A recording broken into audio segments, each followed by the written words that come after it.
কথাগুলো মেনে চলার চেষ্টা করলে শ্রোতা হিসাবে জীবনে অনেক সফলতা অর্জন করা যাবে। আমি দুইজন মানুষের কথা আজকে বলবো। তার ভিতরে একজন হলেন নবী ইউসুফ আলাইহিস সালাম, আর একজন হলেন নবী ইব্রাহিম খলিলুল্লাহ আলাইহিস সালাম। এনারা দুইজনেই নবী ছিলেন। তো নবী ইব্রাহিম খলিলুল্লাহ তার পুত্র ইসমাইল জবিহুল্লাহ স্বপ্ন দেখে আব্বাকে বলেছিলেন, ইব্রাহিম স্বপ্ন দেখে তার ছেলে ইসমাইলকে বলেছিলেন, ইন্নী আরা ফিল মানামি আন্নী আযবাহুকা ফানজুর মাযা তারা।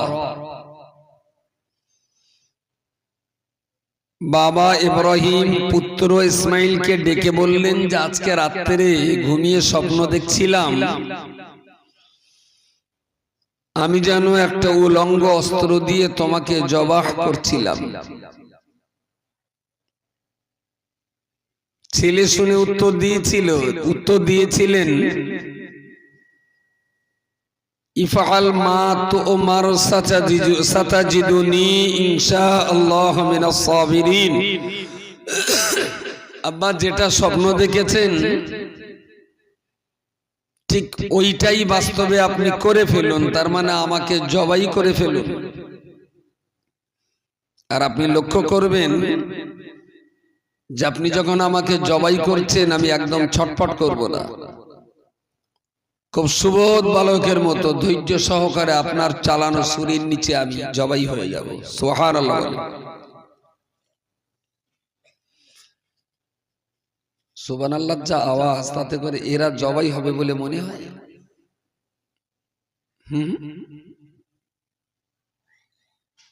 ছুরি ঘুরিয়ে দেবে। যাক, এটা গেল একটা পরিবারের কথা। আর একটা পরিবার নবী ইয়াকুব এবং ইউসুফ আলাইহিস সালাম। ছেলে স্বপ্ন দেখে আব্বাকে ডেকে বলছেন, ইয়া আবাতি ইন্নী রাআইতু ফিল মানামি ইন্নী রাআইতু আহাদা আশারা কাওকাবাও ওয়াশ-শামসা ওয়াল কামারা রাআইতুহুম লি সাজিদিন। ক্বালা ইয়া বুনাইয়া লা তাকসুস রা'য়াকা আলা ইখওয়াতিকা ফায়াকিদু লাকা কাইদা ইন্নাশ শাইতানা লিল ইনসানি আদুউম মুবিন।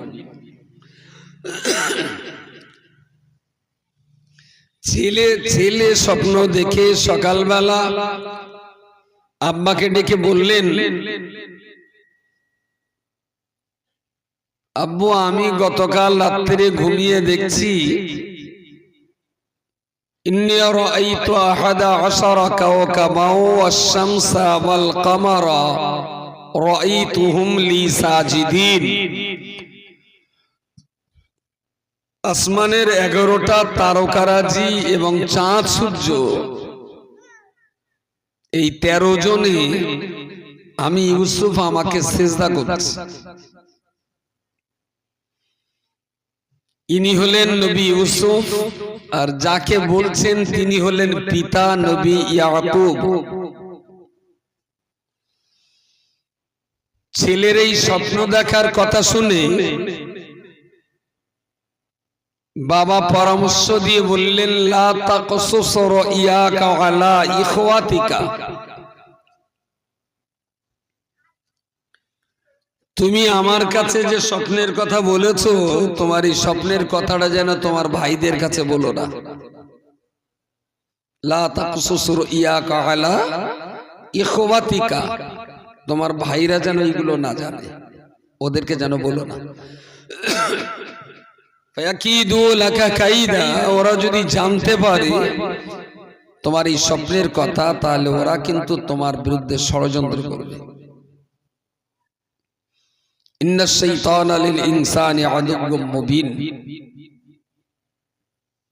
আর এটাও তোমাকে বলে রাখি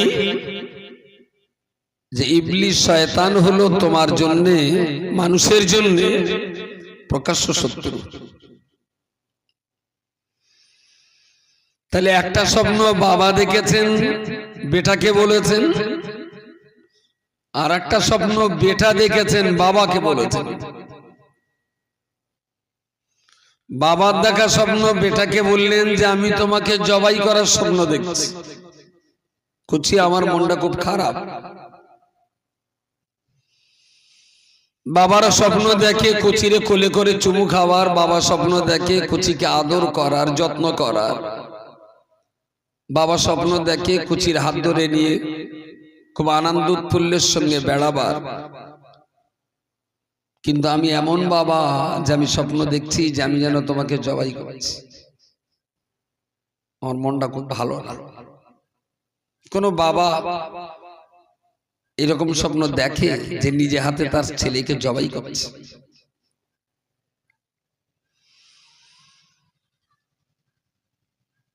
নবী ইব্রাহিম খলিলুল্লাহ সন্তানকে জবাই করার স্বপ্ন দেখে ছেলেকে জিজ্ঞেস করছেন, মানে কি করা যায় বলো দিনি? আমি যে তোমাকে জবাই করার স্বপ্ন দেখলাম, এটা তো কোনো বাপ আশা করে না। সব বাপ তো আশা করে সন্তানের উন্নতি, সন্তানের কল্যাণ, সন্তানের সুখ শান্তি সবাই আশা করে। কিন্তু ইসমাইল, আমি কেন যে তোমার জবাই করার স্বপ্ন দেখলাম, কি করা যায় বলো দিদি? বাবার এই জিজ্ঞাসার জবাবে সন্তান এক পা এগিয়ে যে বললেন, ইয়া আবাতি ইফআল। আব্বা, আপনার তো এটা জানা উচিত, আপনি তো এটা জানেন যে নবীরা যেটাই ঘুমিয়ে দেখেন, ঘুম ভেঙে উঠে সেই কাজটা পূরণ করাটাই হলো নবীদের জন্য ওয়াজিব। সুবহানাল্লাহ। নবীরা যা ঘুমিয়ে দেখেন, ঘুম ভাঙার পরে ঘুমিয়ে যেমনটা দেখেছে, চেতনা হয় তেমনটাই করা উচিত। আপনি না আল্লাহর নবী? এই স্বপ্নের ফয়সালা তো আপনিও ভালো জানেন যে এরকম স্বপ্ন দেখার পরে কি করতে হয়। তা আমাকে জিজ্ঞেস করছেন মানেই সন্তান জবাই করতে মনে হয় আপনার কোনো দরদ লাগছে, মায়া হচ্ছে। সাতাজিদুনি ইনশাআল্লাহু মিনাস সাবিরিন।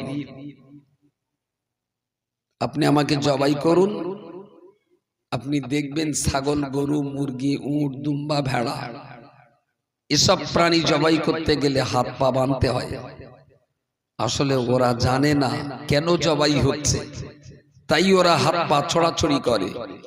আমি ইসমাইল জানি কেন আমি জবাই হয়ে যাচ্ছি, তাই আমি একদম হাত পা ছড়াছড়ি করব না। সাতাজিদুনি ইনশাআল্লাহু মিনাস সাবিরিন। আল্লাহ যদি রাজি থাকেন, আল্লাহ যদি রহমত করেন, আমার হাত পা খোলা রেখে জবাই করবেন, আমি সুদ বালকের মতো জবাই হয়ে যাব, একটা বারের জন্য ছটফট করব না। বলুন সকলে সুবহান। তাহলে বাবা যেমন নবী, বেটা ইসমাইলের জবাবটাও বেশ নবিয়ানা, যদিও তিনি সেদিন ছেলে মানুষ, খুব বাচ্চা মানুষ। আল্লাহ নবী ইউসুফ আলাইহিস সালাম সকালবেলা ঘুম থেকে উঠে, আব্বা ঘুম ভেঙে উঠে আব্বাকে লক্ষ্য করে বললেন, ইয়া আমার আব্বা জান, ইন্নী আরা ফিল মা ইন্নী রাআইতু আহাদা আশারা।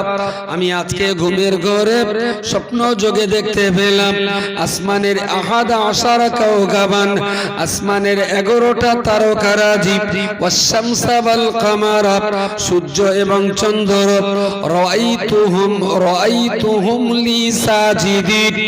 আমি দেখতে পেলাম ওরা আমাকে সিজদারত অবস্থাতেই রয়েছে।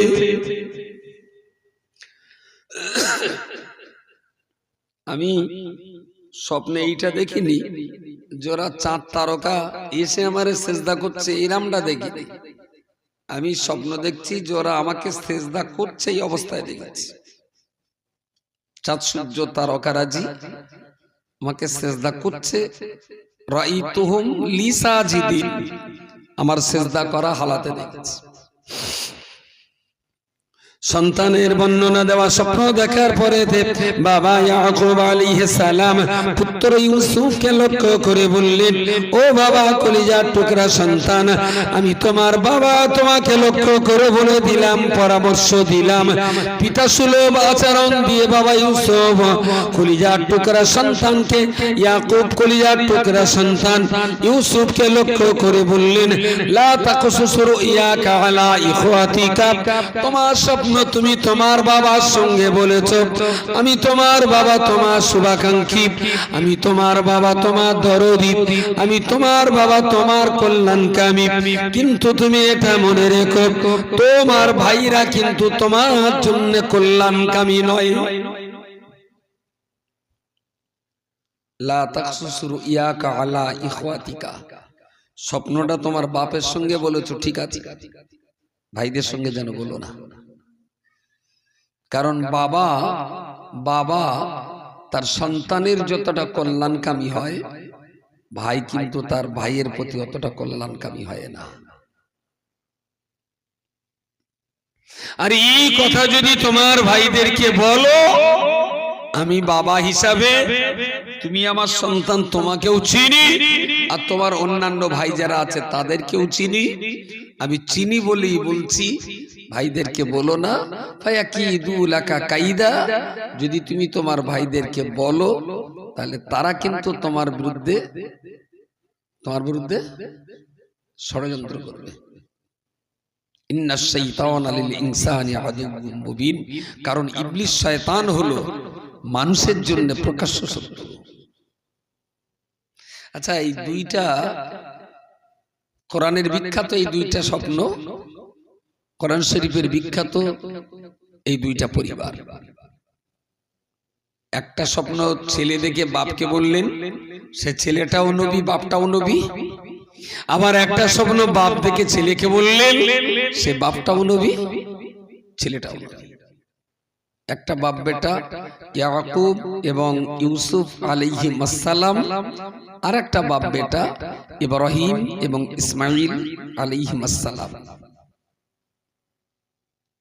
অন্তত পৃথিবীতে যারা বাপ মা হয়েছে তাদের এই দুইটা পরিবার সম্পর্কে একটু পড়াশোনা করা দরকার।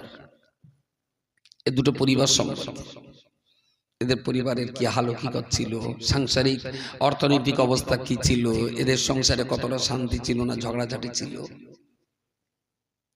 একেবারে সমাজ জীবনে ধর্মের কথা বলছি না, সমাজ জীবনে সংসার, স্বামী স্ত্রী সোনার সংসার পরিচালনা করতে গেলে নবী ইয়াকুব এবং নবী ইব্রাহিম, এই দুইটা পরিবারের ইতিহাস প্রত্যেকটা মুসলমান পরিবারের বাবা মার জন্য পড়াশোনা করা খুব জরুরি, খুব জরুরি।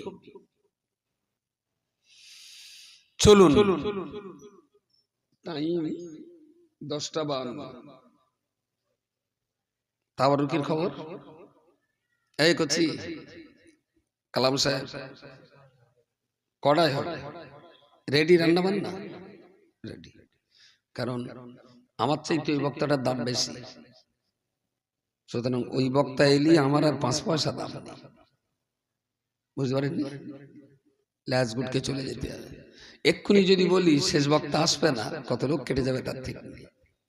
হয়তো থাকবে, কেউ চোখ মুখ চেয়ে থাকবে, যদি উঠে যায় একটা মুশকিল খুব। শুধু একটা সংবাদ বলে দিতে হবে, বন্ধুগণ বেয়াদবি মাফ করবেন, আজকে সবাই তাবারুকের জন্য যা কিছু রান্না করা হয়েছে, একটা কুকুরের বাচ্চা তাবারুকের হাঁড়িতে পড়েছে, আজকে তাবারুক দেওয়া সম্ভব হবে না। ঘোষণা একবার করিয়ে দিয়ে দেখবো, একবার চোখ খুলবো, চোখ বুঝিয়ে অসুর করলাম, খুলে দেখবো হইবার বক্কার আর গোলাম আলী আউট। আবার চোখ বুঝিয়ে আর একটা আয়াত পড়বো, ভদা পিন্টু আর বাপি আউট। বেশিক্ষণ বলবো না, তবে আধ ঘন্টা খানি এই দুটো জিনিস মোটামুটি একটুখানি নেপে বুঝে দেবো, আধ ঘন্টা খানি। কিন্তু সবা না মাঝপথে যারা আসে আমার খুব দুঃখ হয়। মাঝপথে এসে মাথা মুন্ডু হাতা মাথা কিচ্ছু পাবে না, কিচ্ছু পাবে না। যারই বক্তৃতা শুনুক শুরু থেকে শেষ পর্যন্ত একটা বক্তার বক্তৃতা শুনলে সবটা শুনতে হবে, তার একটা ভালো জিনিস পাওয়া যায়। শুনেছি ছোট কাঁঠাল যদি পুরো একটা লোক খেয়ে ফেলে ওর নাকি পেট খারাপ করে না, কারণ একটা কাঁঠালে নাকি একটা করে বরকতের কথা। আগেকার বুড়ো বুড়িরা গল্প করত, একটা কাঁঠাল যদি খায় তা পুরো খেয়ে ফেলবে, ওর নাকি পেটের কোনো ব্যামোটামো হবে না, কারণ ওতে একটা বরকতের কাঁঠাল থাকে। আমি বলতে চাচ্ছি যে বক্তাটা কেউ খাবে তো পুরো খাক, হেঁটে মন্ত বাদ দিয়ে মাথা টুকান খাবো, কোমর টুকান বাদ দিয়ে পা টুকান খাবো, ওতে ঠিক খেয়ে পোষায় না। ও ভাই বাড়িতে একটু মেরে লাভ হয় না, ভেতরে এসো শোনা।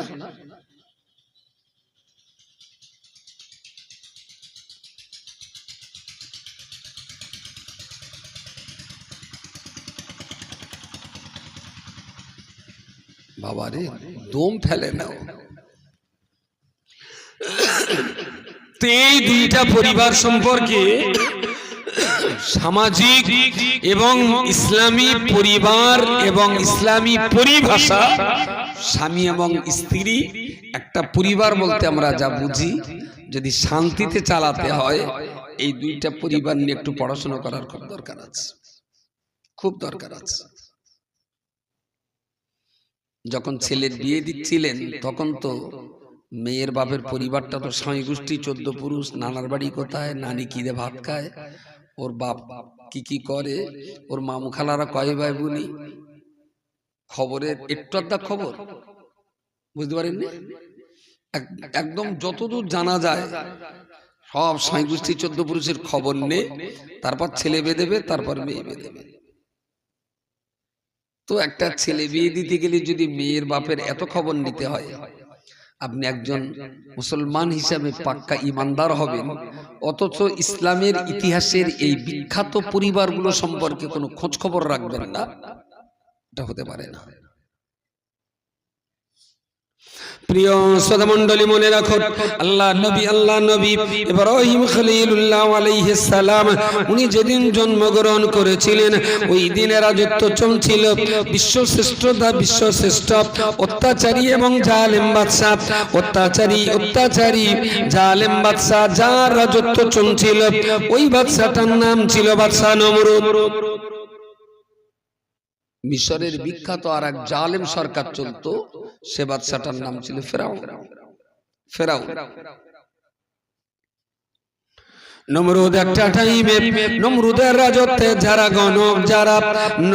গণক যে সমস্ত তার রাজত্বে যারা এমনি যারা ভবিষ্যতের কথা গণনা করত, এই সমস্ত মানুষদের ভিতরে একটা বংশ যারা নমরুদকে লক্ষ্য করে বলল, ও বাদশা জাহাবানা, আপনার রাজত্বের যে পরিস্থিতি আমরা লক্ষ্য করছি, আপনার রাজত্বের যে দশা লক্ষ্য করছি, তাতে জ্যোতির্বিদদের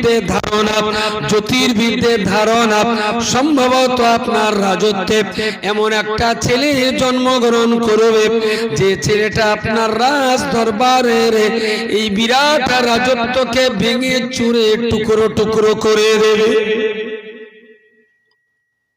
ওই বিদ্যাটাকে বলা হয় জ্যোতির্বিদ্যা, আর ওই বিদ্যায় যারা পারদর্শী তাদেরকে বলা হয় জ্যোতির্বিদ। এই জ্যোতির্বিদ যারা, তারা নমরুদকে বলল, আপনার এই রাজত্বের একটা ছেলে জন্মাবে যে ছেলেটা আপনার এই রাজত্ব ভেঙে চুরমার করে দেবে, আপনি কোনো কিছু দিয়ে রোধ করতে পারবেন না। তো বলছে তাহলে এক কাজ করো, আমার এই রাজত্বের কোন ছেলেটা সেই সর্বনাশ করবে তার একটু চিনিয়ে দাও। জ্যোতির্বিদরা বললেন ওই জায়গাটায় আমরা অপারগ। বুঝতে পারেন?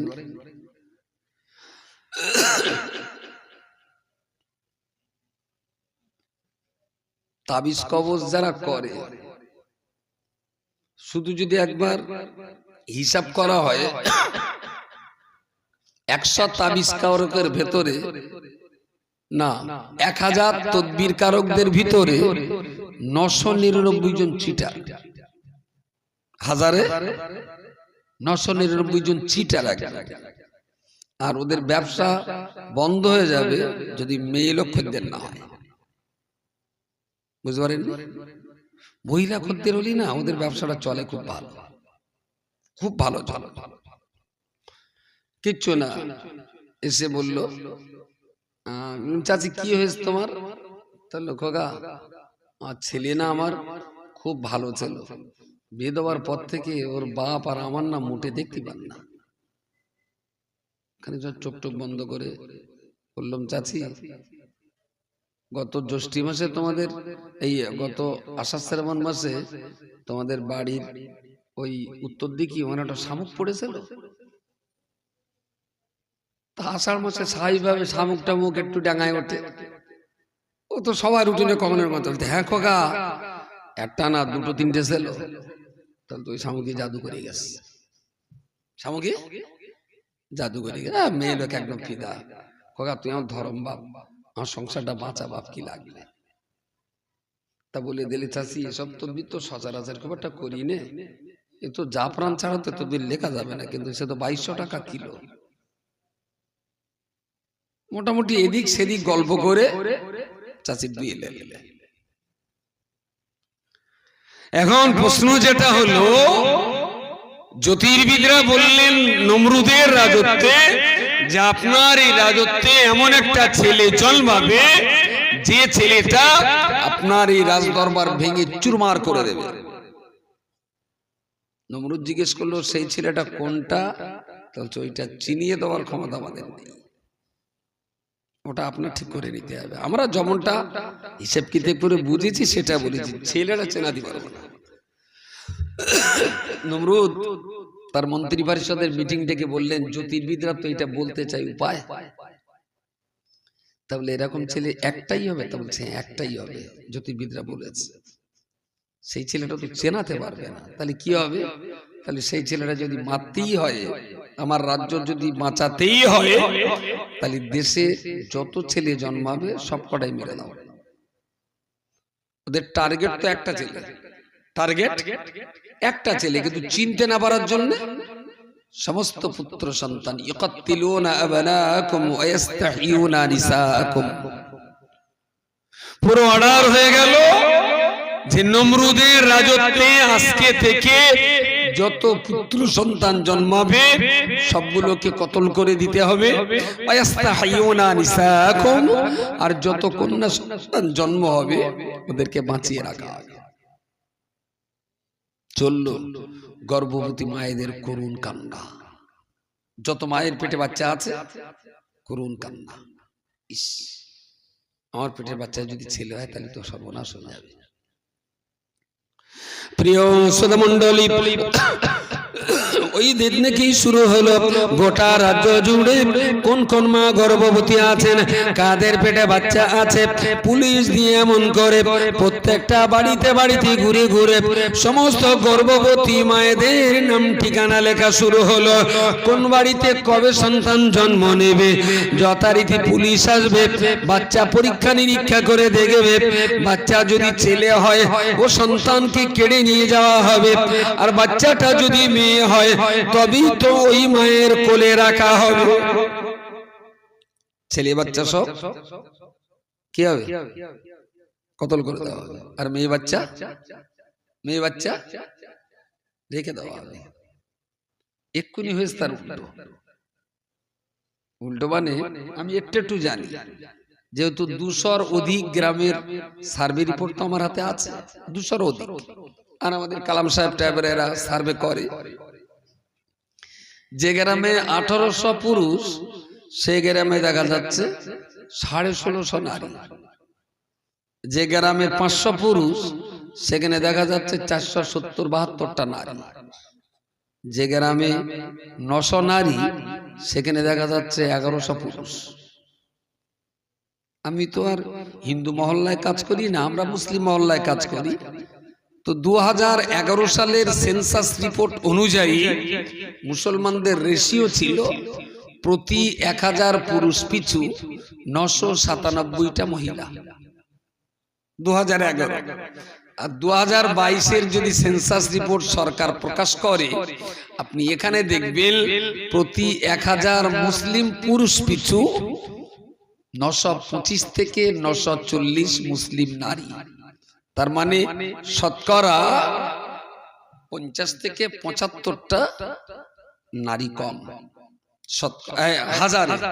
হাজারে 50 থেকে 75টা নারী কমে যাবে। আপনি দেখবেন যেটা 2011 ছিল পার হাজারে 3টে করে মেয়ে কম, নারী কম। 2022-এ এসে সেটা হিসাব করে দেখবেন 50 থেকে 75টা মেয়েদের সংখ্যা কম। আমি এক জায়গায় হিসাব করে বলছি, ওই ভিলেজ প্রজেক্টের মিটিংয়ে একটা লোক বলতে, হুজুর আঙ্গা গ্রামে সব অনেক ছেলে না এবছর বিয়ে হয়ে গেছে বলে, আমাকে গ্রামে অনেক মেয়ে এবছর বিয়ে হয়ে গেছে, তো সেই জন্য মেয়ের সংখ্যা গ্রামে কমে গেছে। আমি তো কছি, এবার দুনিয়ায় তুমি বলো ছেলের বিয়ে বেশি হচ্ছে না মেয়ের বিয়ে বেশি হচ্ছে? বল, তুই তো বললি তোর গ্রামের অনেক মেয়ে বিয়ে হয়ে গেছে সেই জন্য মেয়ে কমে গেছে, তা তুই এইটা বল দুনিয়ায় এবছর ছেলের বিয়ে বেশি হয়েছে না মেয়ের বিয়ে বেশি হয়েছে? কার বিয়ে? কথা বলে, ছেলের বিয়ে বেশি না মেয়ের বিয়ে বেশি? আমার কথা বলা যায়নি? হ্যাঁ, সমান সমান। তার মানে মেয়ে লোক যদি বিয়ে করে তাহলে অবশ্যম্ভাবী একটা মদ্দা লোকের বিয়ে হতেই হবে, তাহলে এটার বিয়ে হলো না। আসলে এ গ্রামের মেয়ে যেমন বিয়ে হয়ে বেরিয়ে গেছে, অন্য গ্রামের কত মেয়ে আবার বৌমা হয়ে এই গ্রামে ঢুকেছে, এটা তো অস্বীকার করলে হবে না। সুতরাং গড় হিসাব মেয়ে কম, এ গ্রামেও মেয়ে কম, সে গ্রামেও মেয়ে কম। কোন এই 200 গ্রামের ভিতরে কোন একটা গ্রামে আমি এই রিপোর্ট আসেনি যে 1000 পুরুষ আর 1001টা মেয়ে, একটা মেয়েও কোন জায়গায় বেশি হয়নি, বরং প্রত্যেকটা জায়গায় 10টা 20টা 30টা 40টা মেয়ে কম। তাহলে নমরুদের রাজত্বে বাচ্চা মারা হচ্ছিল ছেলেদের, কেন না? আমার রাজ ক্ষমতা যাতে টিকে থাকে। আর এই রাজত্বে মেয়েদের মারা হচ্ছে পেটের ভিতরেই, যাতে আমার পরিবারটা সুখী হতে পারে। সরকারি ভাবে কিন্তু মেয়ে মারার পক্ষে সরকার না। 2011 সালে সেন্সাস রিপোর্টে যখনই দেখা গেল যে পুরুষের তুলনায় সমাজে নারীর সংখ্যা কমে যাচ্ছে, সরকার তখন নড়ে চড়ে বসে হসপিটালের গায়ে বিভিন্ন জায়গায় লিখে দিল যে পেটের বাচ্চা পরীক্ষা করা দণ্ডনীয় অপরাধ। আচ্ছা, বাচ্চা পরীক্ষা করে দেখা গেল ছেলে আছে, খুব একটা মারির খবর নেই। বাচ্চা পরীক্ষা করে দেখা গেল মেয়ে আছে, সেখানে মারির সম্ভাবনা আছে। কিরকম? ধরুন একটা বাড়ি, 2টো মেয়ে আছে, তৃতীয়বারে বৌমার পেটে বাচ্চা, পরীক্ষা করে দেখা গেল আবার মেয়ে। এইবারে শুনিয়ে সাউরির তো মুখ হতম বাঁচাবে না। ও আল্লাহ খোদা, আমার একটা ছেলে খেটে এই 3টে মেয়ে কি করে বিয়ে দেবে বলো? সাউরি বৌমার উপরে সেই রাম চাপ, এক্ষুনি অপারেশন হতে হবে। অপারেশন হয়ে গেল, তাহলে একটা মেয়ে কমে গেল, একটা মেয়ে। ধরুন আর একটা পরিবার, 2টো ছেলে, ফের পেটে বাচ্চা, পরীক্ষা নিরীক্ষা করে দেখালো পেটে যেটা আছে সেটাও ছেলে। সাউরি শুনি বললো, কোগা রুজির মালিক আল্লাহ, যা কপালে আছে তাই হবে, ওসব অপারেশন টাশন শরীয়তে হারাম, করিস নে বাবা। একই সাউরি, 2 জায়গায় গিয়ে 2 রকম অভিনয়। তাহলে বাড়ছে কি? ছেলে বাড়ছে না কমছে কি? ছেলে না মেয়ে? ছেলে বাড়ছে আর মেয়ে কমছে। এটা একটা জাতির জন্য একটা জাতির ভয়ঙ্কর বিপর্যয়। পশ্চিমবঙ্গে এই কথাটা আমি ছাড়া আর কেউ বলবে না। অন্তত ধর্মসভার স্টেজে এই কথাটা আমি ছাড়া আর কেউ বলবে না, কারণ এই রিপোর্টটা কারোর হাতে নেই। 2011 রিপোর্ট অনুযায়ী হিন্দু সমাজে 1000 নারী, পুরুষ পিছু হিন্দু সমাজে নারী ছিল 936টা। তার মানে ওদের 64টা মেয়ে কম, আর আমাদের মেয়ে কম ছিল 3টে। এবার 2022-এ দেখা যাবে মুসলমানদেরই 60-65টা কম। হিন্দু সমাজের হালাত আরো খারাপ, আরো খারাপ। মুসলমানদের মেয়ে শতকরা 2টো হলেও এখনো বিনাপনে বিয়ে হয়, কিন্তু হিন্দু সমাজে কোনো মেয়ে বিনাপনে বিয়ে হওয়ার তো গড়পড়তাই হিন্দু বলুন আর মুসলমান বলুন, নারী জাতির সুরক্ষা, সুমর্যাদা, নারী জাতির ইজ্জত এবং মর্যাদা নিয়ে মুসলিম সমাজ কিছুটা হলেও হিন্দু সমাজ থেকে উন্নত, এটা স্বীকার করতেই হবে। কারণ সেন্সাস রিপোর্ট বলছে হিন্দু সমাজে বিবাহ পরবর্তী মেয়েদের, মায়েদের, বউদের, বিবাহ পরবর্তী বউদের মৃত্যুর সংখ্যা যদি 100 হয়, মুসলিম সমাজে বিবাহ পরবর্তী বউদের মৃত্যুর সংখ্যা মাত্র 7টা। ওখানে যদি 100 মরে, এখানে তাহলে 7টা মরে। তার মানে নির্যাতন হিন্দু সমাজের বউদের উপরে বেশি হয়। মুসলমানদের ভিতরে এখনো খানিকটা বউটাও ঠ্যাঙ্গালি না, আশপাশের 2টো লোক যে কি গ্রামের ইমামটা যে তার হাতে ধরে পায়ে ধরে বোঝায়, কচি মারিস নেই, এইভাবে মারতি নেই, একটু বলে বোঝা ভাই, দেখ যদি আল্লাহ ভালো করে। এই বোঝানোর মানুষটা ওই সমাজে নেই। কিন্তু যারা সমাজ বিজ্ঞানী, ওরা হিন্দু না মুসলমান না, ওরা সমাজের জন্য ভাবে। যদি এইভাবে কমতে কমতে নারীর সংখ্যাটা যদি কমে যদি যায়, ধরুন 100 ছেলে আর 89টা মেয়ে, তাহলে 89টা মেয়ের সাথে 89টা ছেলের বিয়ে হয়ে গেল। এখন বাকি রয়েছে তো 11টা ছেলে। এরা কি খাসি হবে? তাহলে হয় কোনো মেয়ের উপরে হামলা করতে হবে, না হলে কোনো দুজবের জমি বউয়ের উপরে হাত মারতে হবে, তো খাসি হবে না।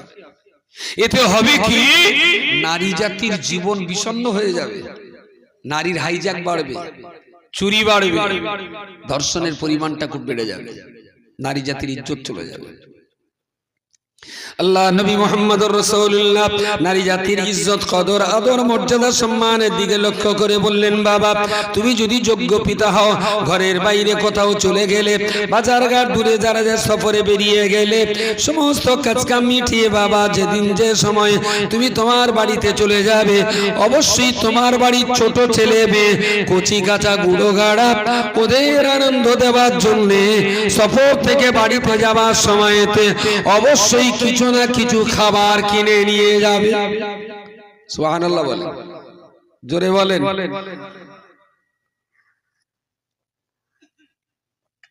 সাহাবীরা শুনলেন, বললেন হুজুর খাবার কিনে বাড়ি গিয়ে কার হাতে দেবো? কচির মার হাতে দেবো, না ছেলে কচির হাতে, না মেয়ে কচির হাতে?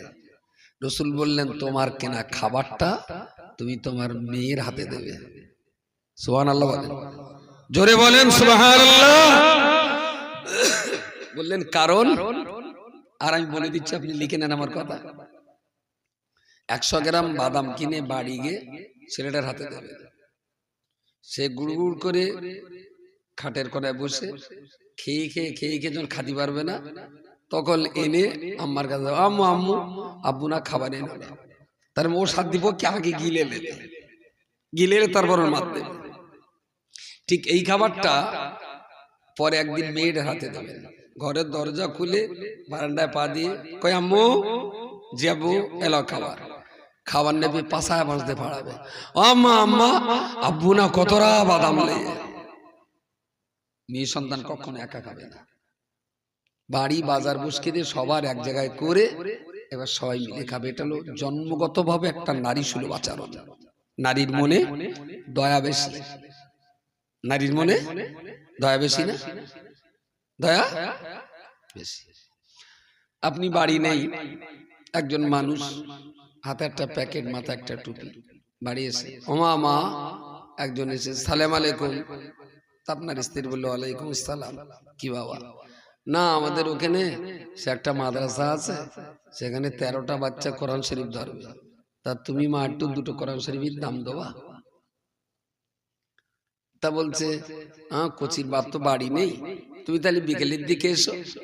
বলছে মা সে নাই, আমি ভবানীতে এক গ্লাস পানি আমার দাও। তা আপনার স্ত্রী এক গ্লাস পানি এনে রাখলেন, উনি পানির গ্লাসটা ঢকঢক করে, ওফ কি উপায় হবে? আপনার স্ত্রী কেন, কি হয়েছে? তোমাদের এই চালের উপর দিয়ে, পেয়ারা তলার উপর দিয়ে একটা দণ্ড চলে রাত 3টের দিকে, তাহলে সেই জন্য আমার বড় বৌমা কেন পড়ে গেল। বাস এইবারে ফকির এত সময় আপনার বিন্নি তাড়া করছিল, গিন্নি এবার ফকির তাড়া করবে। ও ফকির সাহেব দাঁড়াও দাঁড়াও দাঁড়াও। তাঙ্গ উপায় কি হয় বলো দিন? তাহলে দেখো এ যা কেস আমি দেখলুম, একটা ছাগল 7 গানা দিলে হবে না। তাহলে কি উপায় হবে? কচির বাপ বাড়ি আসো। তাহলে না সে তোমরা না অন্য কোথাও করো কোনি, আমি চলে যাচ্ছি, আমি থাকতে পারবো না, আমার অতক্ষণ সময় নেই। এদিক সেদিক করি 800-900 টাকা এনে ওর হাতে দেশে, বাড়ি গিয়ে খুঁজলে দেখবেন আপনার বউ আপনার আড়ালে এরম সব মানুষ কতবার করে দিকে দেশে, বুঝতে পারেননি? এখন মদ্দালোক বাড়ি আসে তো বলতেও পারবে না, কিচ্ছু করার নেই। মেয়ে লোকের মনে যে দয়া, একটুখানি ঘোর পেছতে ধরলি মাল হুড় করবে করতে, হুড় করবে করতে। রসুল বললেন দূরে দাঁড়াতে সফরে বাইরে গেলে খাবার কিনে বাড়িতে যে তোমার মেয়েকে ডেকে মেয়ের হাতে আগে দেবে। সুবহানাল্লাহ বলেন।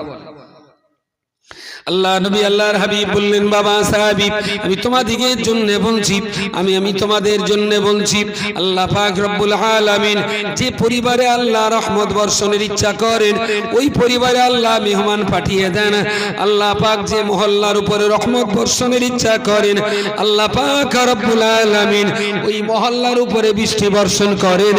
আল্লাহ পাক রব্বুল আলামিন যে পরিবারের উপরে অবিরাম ধারায় ইহকাল আর পরকাল রহমত বর্ষণের ইচ্ছা করেন রব্বুল আলামিন আল্লাহ ওই পরিবারে আমার আল্লাহ কন্যা সন্তান নসিব করেন। জোরে বলুন সুবহানাল্লাহ। আল্লাহ যার দীর্ঘমেয়াদী ভালো চান তাদের বাড়িতে আল্লাহ বলতে লজ্জা লাগবে কন্যা সন্তান দেন। নবী আমার হাদিস শরীফে বলেছেন ও বাবা সাহাবী শোনো শোনো, আল্লাহ কোন বাপের ঔরসে যদি তিনটে কন্যা সন্তান দিয়ে থাকেন তাহলে 3টে সন্তানকে সুন্দর করে লেখাপড়া শেখাবে, আদব আখলাক তালিম তারবিয়াত শিক্ষা দেবে। আবার ওই বাবা যদি 3টে সন্তানের জন্য খেয়ে না খেয়ে খাটাখাটনি করে সুন্দর পাত্র দেখে 3টে বাচ্চাকে যদি বিবাহ সুসম্পন্ন করেন ময়দানে মাশরের কঠিন সময়ে আমি রাসূল আমার 2টা আঙুল যেমন গায়ে গায়ে রয়েছে 3টে সন্তানের পিতা আমি রাসূলুল্লাহ এই 2 জন জান্নাতের ভিতরে কাছাকাছি অবস্থান করব। 3টে সন্তানের বাবা আর আমি একসঙ্গে জান্নাতে থাকব। মুসলমানদের জন্য এত সুসংবাদ থাকার পরেও মুসলিমদের ভিতরে কন্যা সন্তানের জন্মের হার কমে যাওয়াটা এটা লক্ষণটা ভালো না, মোটেই ভালো না। গ্রামে হিসেব করে দেখছি 1000 পুরুষ আর 950 মহিলা, মেয়ে 50টা কম। মক্তবে এসে দেখতে পাচ্ছি 100 বাচ্চাটা পড়ে 75টা মেয়ে আর 25টা ছেলে। আমার কথা হিসেবে পাওয়া যায়নি, গুনে দেখতেছি মেয়ে কম, মক্তবে এসে দেখতেছি মেয়ে বেশি। দেখলি মক্তবে গেলি না মনে হবে যে গ্রামে বেশিরভাগ লোক নির্বংশ, এর গা ছেলে বিরাট কম, শুধু মেয়ের টাল। ক্লাস 4 হাদিসের দলিল দিলে এখানে ক্লাস 4 11টা মেয়ে আর 1টা ছেলে। ওটা কোন তার মধ্যে বয়স কত? 10-11 বছর বয়স। একটু বড়, তাই 12-13 বছর বয়স হবে। তাহলে 12-13 বছর, তার মানে আজ থেকে 12-13 বছর আগে বলা যেতে পারে। এখন 2022 সাল, 2010 সালের দিকে এই গ্রামে তাহলে শুধু মেয়ে হইলো, শুধু মেয়ে। 2012-13 সালে একটাও পাঁটা এই গ্রামে জন্মায়, শুধু মেয়ে হয়েছে।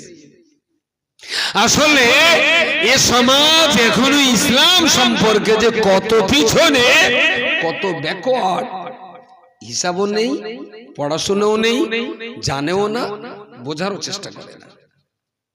মুসলমানদের মহল্লাতে মেয়ের সংখ্যা কম হওয়া, এটা অত্যন্ত দুর্ভাগ্যজনক। রাসূলুল্লাহর হাদিসগুলো প্রচার করুন বেশি বেশি করে। পেটের ভিতরে মেয়ে বাচ্চা হত্যা বন্ধ করুন, সর্বনাশ হচ্ছে। নারী জাতি রহমতের প্রতীক, নারী জাতি বরকতের প্রতীক। রাসূল বলেছেন, যে বাড়িতে একটা কন্যা সন্তান জন্মায়, সঙ্গে সঙ্গে আল্লাহর আসমান থেকে একটা রহমতের ফেরেশতা ওই বাড়িতে নিয়োজিত করে দেওয়া হয়। সুবহানাল্লাহ। মেয়েটা স্কুলে যায়, রহমতের ফেরেশতাটাও সেই মেয়ের সঙ্গে যায়। মেয়েটা বাড়ি ফেরে, ফেরেশতাটাও তার সঙ্গে বাড়ি আসে। মেয়েটা ঘুমায়, ফেরেশতারাও তার সঙ্গে অবস্থান করে। মেয়েটার যেদিন বিয়ে হয়, ফেরেশতাটাও ওই মেয়েটার সঙ্গে সঙ্গে তার শ্বশুর বাড়িতে জায়গা নেয়। সুবহানাল্লাহ, সুবহানাল্লাহ। যতদিন মেয়েটা জগতে থাকবে, নারী হলো রহমত আর বরকতের প্রতীক। রহমত আর বরকতের প্রতীক। যারগা বাড়ি শুধু 2, 3, 4 ছেলে, আমি যে বাঁচিস তার একটা বেকর শিগগিরি, অন্তত 4টে মেয়ের বাপ হওয়া। তো আমার যদি জিজ্ঞেস করেন আমার মেয়ে হবে, তুমি কি গ্যারান্টি দিতে পারবা? আমি বললাম, না ভাই, আমার কোম্পানিতে তাই ছেলের দল উড়ি করতেছে। যাক, ছেলে মেয়ে রেশিও সমতা বজায় রেখে আল্লাহ পৃথিবীতে পাঠাচ্ছেন, কিন্তু আমরা মাস্টারি করে তাদের পথ বন্ধ করে দিচ্ছি। লক্ষণটা কিন্তু মোটেই ভালো না, মারাত্মক বিপর্যয়। যাক, যেটা বলতে বলতে এত দূর চলে এলাম। ফেরাউনের রাজত্বকালে ফেরাউনের রাজত্বকালে সেই দিনকার মতো যে সমস্ত জ্যোতির্বিদ্যায় পারদর্শী মানুষেরা ছিলেন নমরুদের রাজত্বে, ওই সমস্ত জ্যোতির্বিদরা নমরুদকে লক্ষ্য করে বলে দিল, ও ফেরেশতা, ও বাদশা, শুনুন না, একটা ছেলে আপনার রাজত্বে জন্মাবে, যে ছেলেটা আপনার রাজত্বের ভেঙে চুরমার করে তছনছ করে দেবে। কিন্তু সেই ছেলেটাকে জ্যোতির্বিদরা ওই ছেলেটা চিহ্নিত করতে পারেনি বলে গোটা মিশর সাম্রাজ্য জুড়ে যত মা ছেলে সন্তান জন্ম দিয়েছে, প্রত্যেকটা মায়ের কোল খালি করে ওই ছেলে সন্তানগুলোকে নির্বিবাদে নিষ্ঠুরের মতো হত্যা করা হয়েছে। ঠিক সেই যুগেই জ্যোতির্বিদদের ধারণা বা আন্দাজ একদম ভুল ছিল না, একদম ভুল ছিল না। তাদের অনুমান সত্য ছিল, যদিও তারা গ্যারান্টি দেয়নি, কিন্তু অনুমানটা সত্য ছিল। ওই নমরুদের রাজত্ব তছনছ করে দেওয়ার জন্য আল্লাহ যে ছেলেটাকে ওই রাজত্বের ওই কোন পুত্র সন্তান কতল করার জমানা চলছে, কতল চলছে, পুত্র হত্যার হুকুম জারি থাকাকালীন ওই জগতে ওই সমাজে জন্ম নিয়েছিলেন নবী ইব্রাহিম খলিলুল্লাহ আলাইহিস সালাম। সময়টা তো ভালো ছিল না, তাই না? সময়টা মোটেই ভালো ছিল না। নবী ইব্রাহিমের আম্মা ইব্রাহিমকে প্রসব করলেন। ইব্রাহিমকে প্রসব করার পরে উনি আল্লাহর কাছে দোয়া তুলে কাঁদলেন, ওগো আল্লাহ, আপনি তো জানেন এই সন্তানকে একটু পরেই লোকে তো জবাই করে দেবে, নমরুদের লোক লস্কর এই সন্তানকে কেড়ে নেবে, কিন্তু আমি আপনার কাছে ফরিয়াদ করে বলছি, আমি মা হিসাবে আমার বাচ্চাকে বেঁচে থাকা দেখতে চাই। আপনি যে সন্তানের দ্বারাতে এই অত্যাচারী জালেম বাদশার রাজত্বকে তছনছ করে দেবেন আল্লাহ। সেই সন্তান যদি আমার এই ছেলেটাই হয়, তাহলে আমি আমার সন্তানটাকে বেঁচে থাকা যেমন দেখতে চাইছি, আর নমরুদের রাজত্ব ধ্বংস করার জন্য আমার ছেলেটাই যদি সেই সন্তান হয়ে থাকে, আল্লাহ যে কোনো ওসিলায় যে কোনো বাহানায় আমার সন্তানকে তুমি হেফাজত করে নাও। তো মা চাইছেন ছেলে আমার বেঁচে থাকে, আর যে ছেলেটাকে দিয়েই আল্লাহ নমরুদের শাসন ব্যবস্থা তোলপাড় করে দেবে, সেই ছেলেটা মেরে দেওয়া কি নমরুদের পক্ষে সম্ভব? ওর বোঝা উচিত ছিল যে জ্যোতির্বিদ্যা বললে একটা ছেলে, কিন্তু ওরা বলছে সেই ছেলেটা কেডা, ওটা চিনিয়ে দিতে পারবো না। তখনও বোঝা উচিত ছিল তাহলে ওই ছেলেটা যে কে, এটা যে শক্তি এইটাকে চেনে, সেই শক্তি হলেন দুনিয়ার আসল শক্তি। এটা ওর মাথায় আর ঢুকলো না। যেই না নমরুদের লোক লস্কর বাড়িতে বাড়িতে খুঁজে খুঁজে কোন বাড়িতে ছেলে হয়েছে সন্ধান যখন শুরু করেছে, খুঁজতে খুঁজতে যখন অন্যান্যদের বাড়ির পুত্র সন্তানগুলো যেমন নিয়ে গেল, একটা টাইমে ওরা নবী ইব্রাহিম খলিলুল্লাহর মায়ের ঘরে প্রবেশ করতে যাবে। ইব্রাহিম খলিলুল্লাহর আম্মা জান কোন দিশে খুলনা পেয়ে বাড়ির ভিতরে রান্না হচ্ছিল, চুলোর ভিতরে জ্বলন্ত কাঠ দাউ দাউ করে চলছিল, চুলার উপরে হাঁড়ি চাপা দেওয়া ছিল, ওই হাঁড়ির খানা পাকানো হচ্ছিল। শত্রুরা আমার ছেলেকে নিয়ে যাবে, আমার ছেলেকে জবাই করে দেবে। কি করে একটা মাস সহ্য করবেন? তাড়াতাড়ি আর কোন রাস্তা না পেয়ে তাড়াতাড়ি কি করবেন? চুলোর উনানের হাঁড়িটা নামিয়ে রেখে আল্লাহর কাছে বললেন, আল্লাহ আমার সন্তান যদি নমরুদের শায়েস্তা করার জন্য হয়ে থাকে, এ ছেলেকে হেফাজতের জন্য আল্লাহ আমার জ্বলন্ত চুলোর আগুনে ডুবিয়ে দিলাম। আল্লাহ আগুনের আড়ালে আমার বাচ্চাকে আপনি হেফাজত করুন। বাড়ি পুলিশ এসে আমার ছেলে খুঁজবে, ঘরের ভেতরে খুঁজবে, তক্তপোষের নিচে খুঁজবে, উপরে খুঁজবে, কেঁথা কাপড়ের টালে খুঁজবে, খুঁজবে না? তক্তপোষের ভেতরে খুঁজবে, আড়াল উপরে খুঁজবে। কিন্তু বাচ্চা এই বাড়ি একটা হয়েছে, ওদের কাছে খবর আছে, কিন্তু জ্বলন্ত চুলোর ভেতরে কেউ খুঁজবে? চুলোয় সবাই তো জানে মা কখনো তার বাচ্চা চুলোর ভেতরে রাখে? আরে ও তো এমনি মরে যাবে। মা তাড়াতাড়ি করে বাড়ির আর কোথাও গোপন করার জায়গা পেলেন না, বুঝে নিলেন সব জায়গায় ওরা তন্ন তন্ন করে খুঁজবে, কিন্তু এই জায়গাটাই নিরাপদ, এইখানটায় কেউ খুঁজবে না। তো আগুনের ভিতরে ফেলে দিয়ে সেই চুলের উপরে হাঁড়ি বসিয়ে দিয়ে মা কান্নায় ভেঙে পড়েছে। নিজে হাতে করে একটা সন্তানকে চুলোর ভিতরে দিয়ে কোনো মা স্বস্তি থাকতে পারে? কিন্তু লড়াইটা সন্তানকে বাঁচাবার, সন্তানকে বাঁচাবার। প্রিয় শ্রোতামণ্ডলী, নবী ইব্রাহিম খলিলুল্লাহর আম্মা জান উনি যখন আহু আহু করে কাঁদছেন, সন্তানকে রেখে যখন দুরন্ত কান্নায় ভেঙে পড়েছেন, এদিকে সন্তান নেওয়ার জন্য, ছেলে নেওয়ার জন্য পুলিশ যখন সেই বাড়িতে ঢুকে তন্ন তন্ন করে খোঁজে, কোথাও ছেলেকে পাওয়া যায় না। ইব্রাহিমের আম্মা শুধু কান্না, শুধু কান্না, শুধু কান্না। পুলিশ বুঝে নিল সব বাড়িতে তল্লাশি চালিয়ে যখন সদ্য জন্ম নেওয়া ছেলেগুলোকে কেড়ে নেওয়া হচ্ছে, সম্ভবত বাড়িতে একটা ছেলে হয়েছে। আমরা আসার পূর্বে কোনো না কোনো পুলিশ পাহারাদার চৌকিদার এই মহিলা ছেলেটা নিয়ে গেছে, তাই তো মহিলাটা এত কান্নাকাটি করে। পুলিশের কান্না দেখে আরো জিজ্ঞেস টিজ্ঞেস না করে চলে গেছে। নবী ইব্রাহিম খলিলুল্লাহর আম্মা ঘরের বাইরে দরজা বন্ধ করে দিয়ে তাড়াতাড়ি করে আল্লাহর সেই দরবারে ফরিয়াদ করে কান্নাকাটি করে উনানের চুলোর হাঁড়িটা নিচে নামিয়ে বিসমিল্লাহ বলে জ্বলন্ত চুলোর ভিতরে হাত ঢুকিয়ে দিয়ে তিনি স্পষ্টতই লক্ষ্য করে দেখলেন আমার শিশুপুত্র নবী ইব্রাহিম জ্বলন্ত চুলোর ভিতরে হাত পা নাড়ানাড়ি করে আগুনের সঙ্গে খেলা করছেন। বাচ্চা ছেলে এতক্ষণ তো পুড়িয়ে কয়লা হয়ে যাওয়ার কথা, দেখলেন চুলো নাবতেই দেখলেন বাচ্চাটা যেন হাত পা নাড়ানাড়ি করে আগুনের সঙ্গে খেলা করছে। উনি সেই জ্বলন্ত চুলে হাত ঢুকিয়ে বাচ্চাকে ধরে তুললেন। ওনার হাত পুড়ল, চামড়া পুড়ল, পশম পুড়ল, কিন্তু ইব্রাহিম সম্পূর্ণ অক্ষত অবস্থায় থাকলেন। বলুন সুবহানাল্লাহ, জোরে বলুন সুবহানাল্লাহ। আসলে জন্মানোর পরের দিনেই আগুনে পুড়িয়ে ইব্রাহিমের রিহার্সাল দেওয়া হলো। কারণ যে নমরুদকে শেষ করার জন্য ইব্রাহিমকে পৃথিবীতে পাঠানো হচ্ছে, সেই নমরুদ এই ইব্রাহিমকে আর একবার আগুনে ফেলবে। ফেলিনি আর একবার? হ্যাঁ, অগ্নি পরীক্ষা তো অগ্নি পরীক্ষা। জন্মানোর পরের দিনই আগুনে।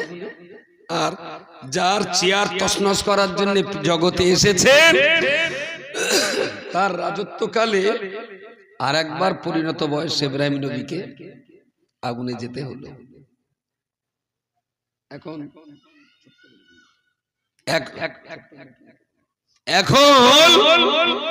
মা তার সন্তানকে আগুনে ফেলেছিলেন, আর নমরুদ ও তার শত্রু ইব্রাহিমকে আগুনে ফেলেছিলেন। তাহলে নমরুদ ফেলেছিলেন, নমরুদ আগুনে ফেললে যদি দোষ হয়, মা আগুনে ফেলেছিল দোষের না? কথা বলেন। নমরুদ তো ইব্রাহিমকে আগুনে ফেলেছিল, এটা যদি দোষের হয়, এটা যদি পাপের হয়, তাহলে মা ইব্রাহিমকে আগুনে ফেলেছিল, এটা দোষের হবে না? হ্যাঁ, কথা বলেন না। শত্রু করলে দোষ আর ঘরের লোক করলে দোষ না? সত্যি সত্যি কি ইব্রাহিম খলিলুল্লাহর মা একদিনের শিশু বাচ্চাকে আগুনের ভিতরে ফেলে দিয়ে মা কি ভুল করেছিলেন?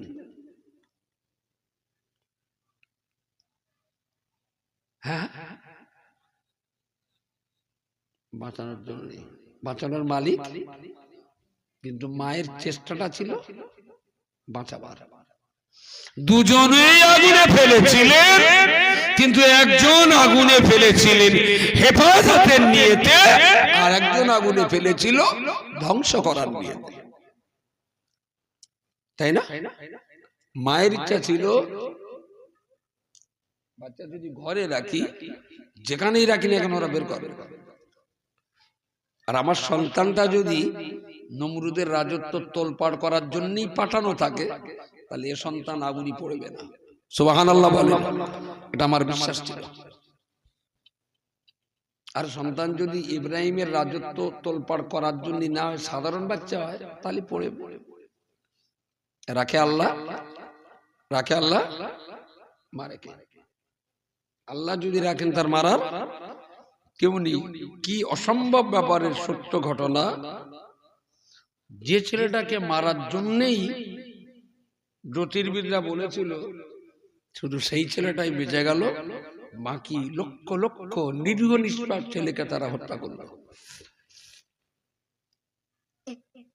এতে কি নমরুদের শেষ রক্ষা? কথা বলে, শেষ রক্ষা হলো না। এগুলো ইতিহাস। বর্তমান যুগের সামঞ্জস্যতা ডাইনি বামে ব্যালেন্স করে একটু যদি আপনি বোঝার চেষ্টা করেন, বুঝবেন যে আল্লাহ সবসময় ইমানদারের পক্ষেই আছেন। সুবহানাল্লাহ বলেন।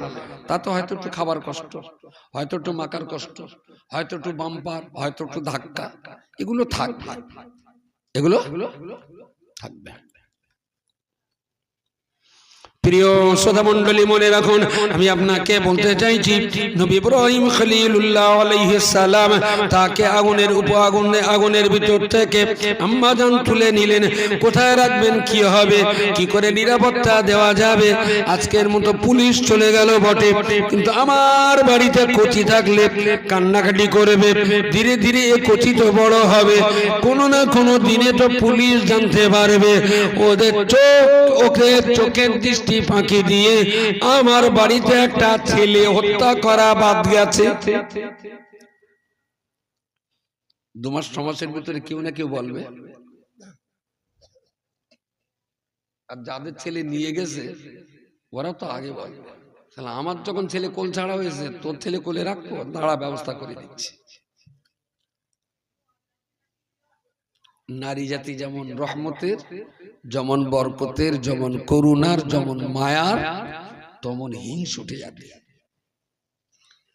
মেয়েদের মতো হিংসুটে আর কেউ, বিরাট হিংসা ওর কাছে। দয়া বেশি, মায়া বেশি, করুণা বেশি, সহ্য ক্ষমতা বেশি, ধারণ ক্ষমতা বেশি, কিন্তু সেই সঙ্গে হিংসাটাও বেশি। ছড়া ভাই মার পেটতে পড়ে পর্যন্ত একসঙ্গে কি মিল। বড় ভাইটা ছোট কটার মধু ছাড়া ডাকে না। প্রত্যেকের নাম আছে, বলো আলাদা আলাদা নাম আছে, কিন্তু ও তো বড়, সবার মধু বলে ডাকে। মধু সন্ধিন শুনলে এইটা করে, এইটা করে। কি সোনার চাঁদের সংসার, সেই সোনার চাঁদে ফুলন দেবী, হেমা মারানি এক এক রাজত্বের এক এক দুপে পশুরে এসে সোনার সংসারে ধীরে ধীরে ধীরে ধীরে আগুন লাগিয়ে দিলেন।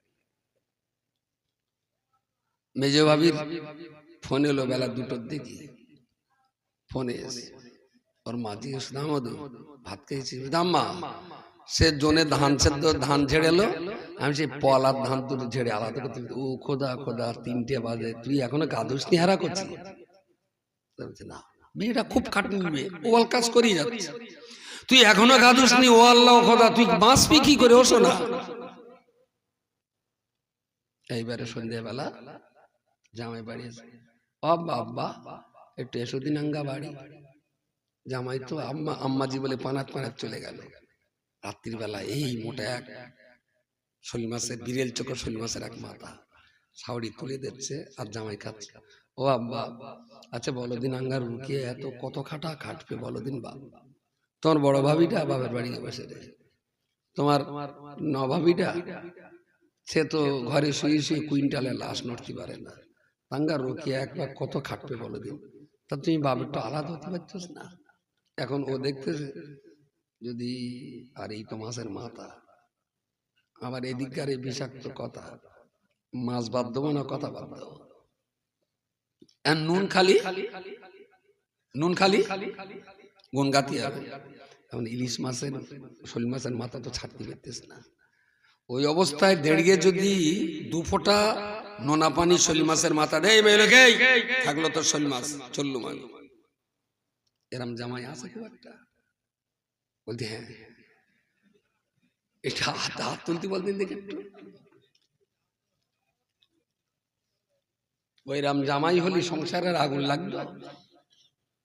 ওই মালদা খেয়ে এসে বাড়ি এসে মাথা করি, এই মেয়ে যদি মেয়ে সেজে বউ বড় বউ বাড়ি আসে, তাহলে কালকে আমার বউ কাজ করবে, তুই আমার আলাদা করবে।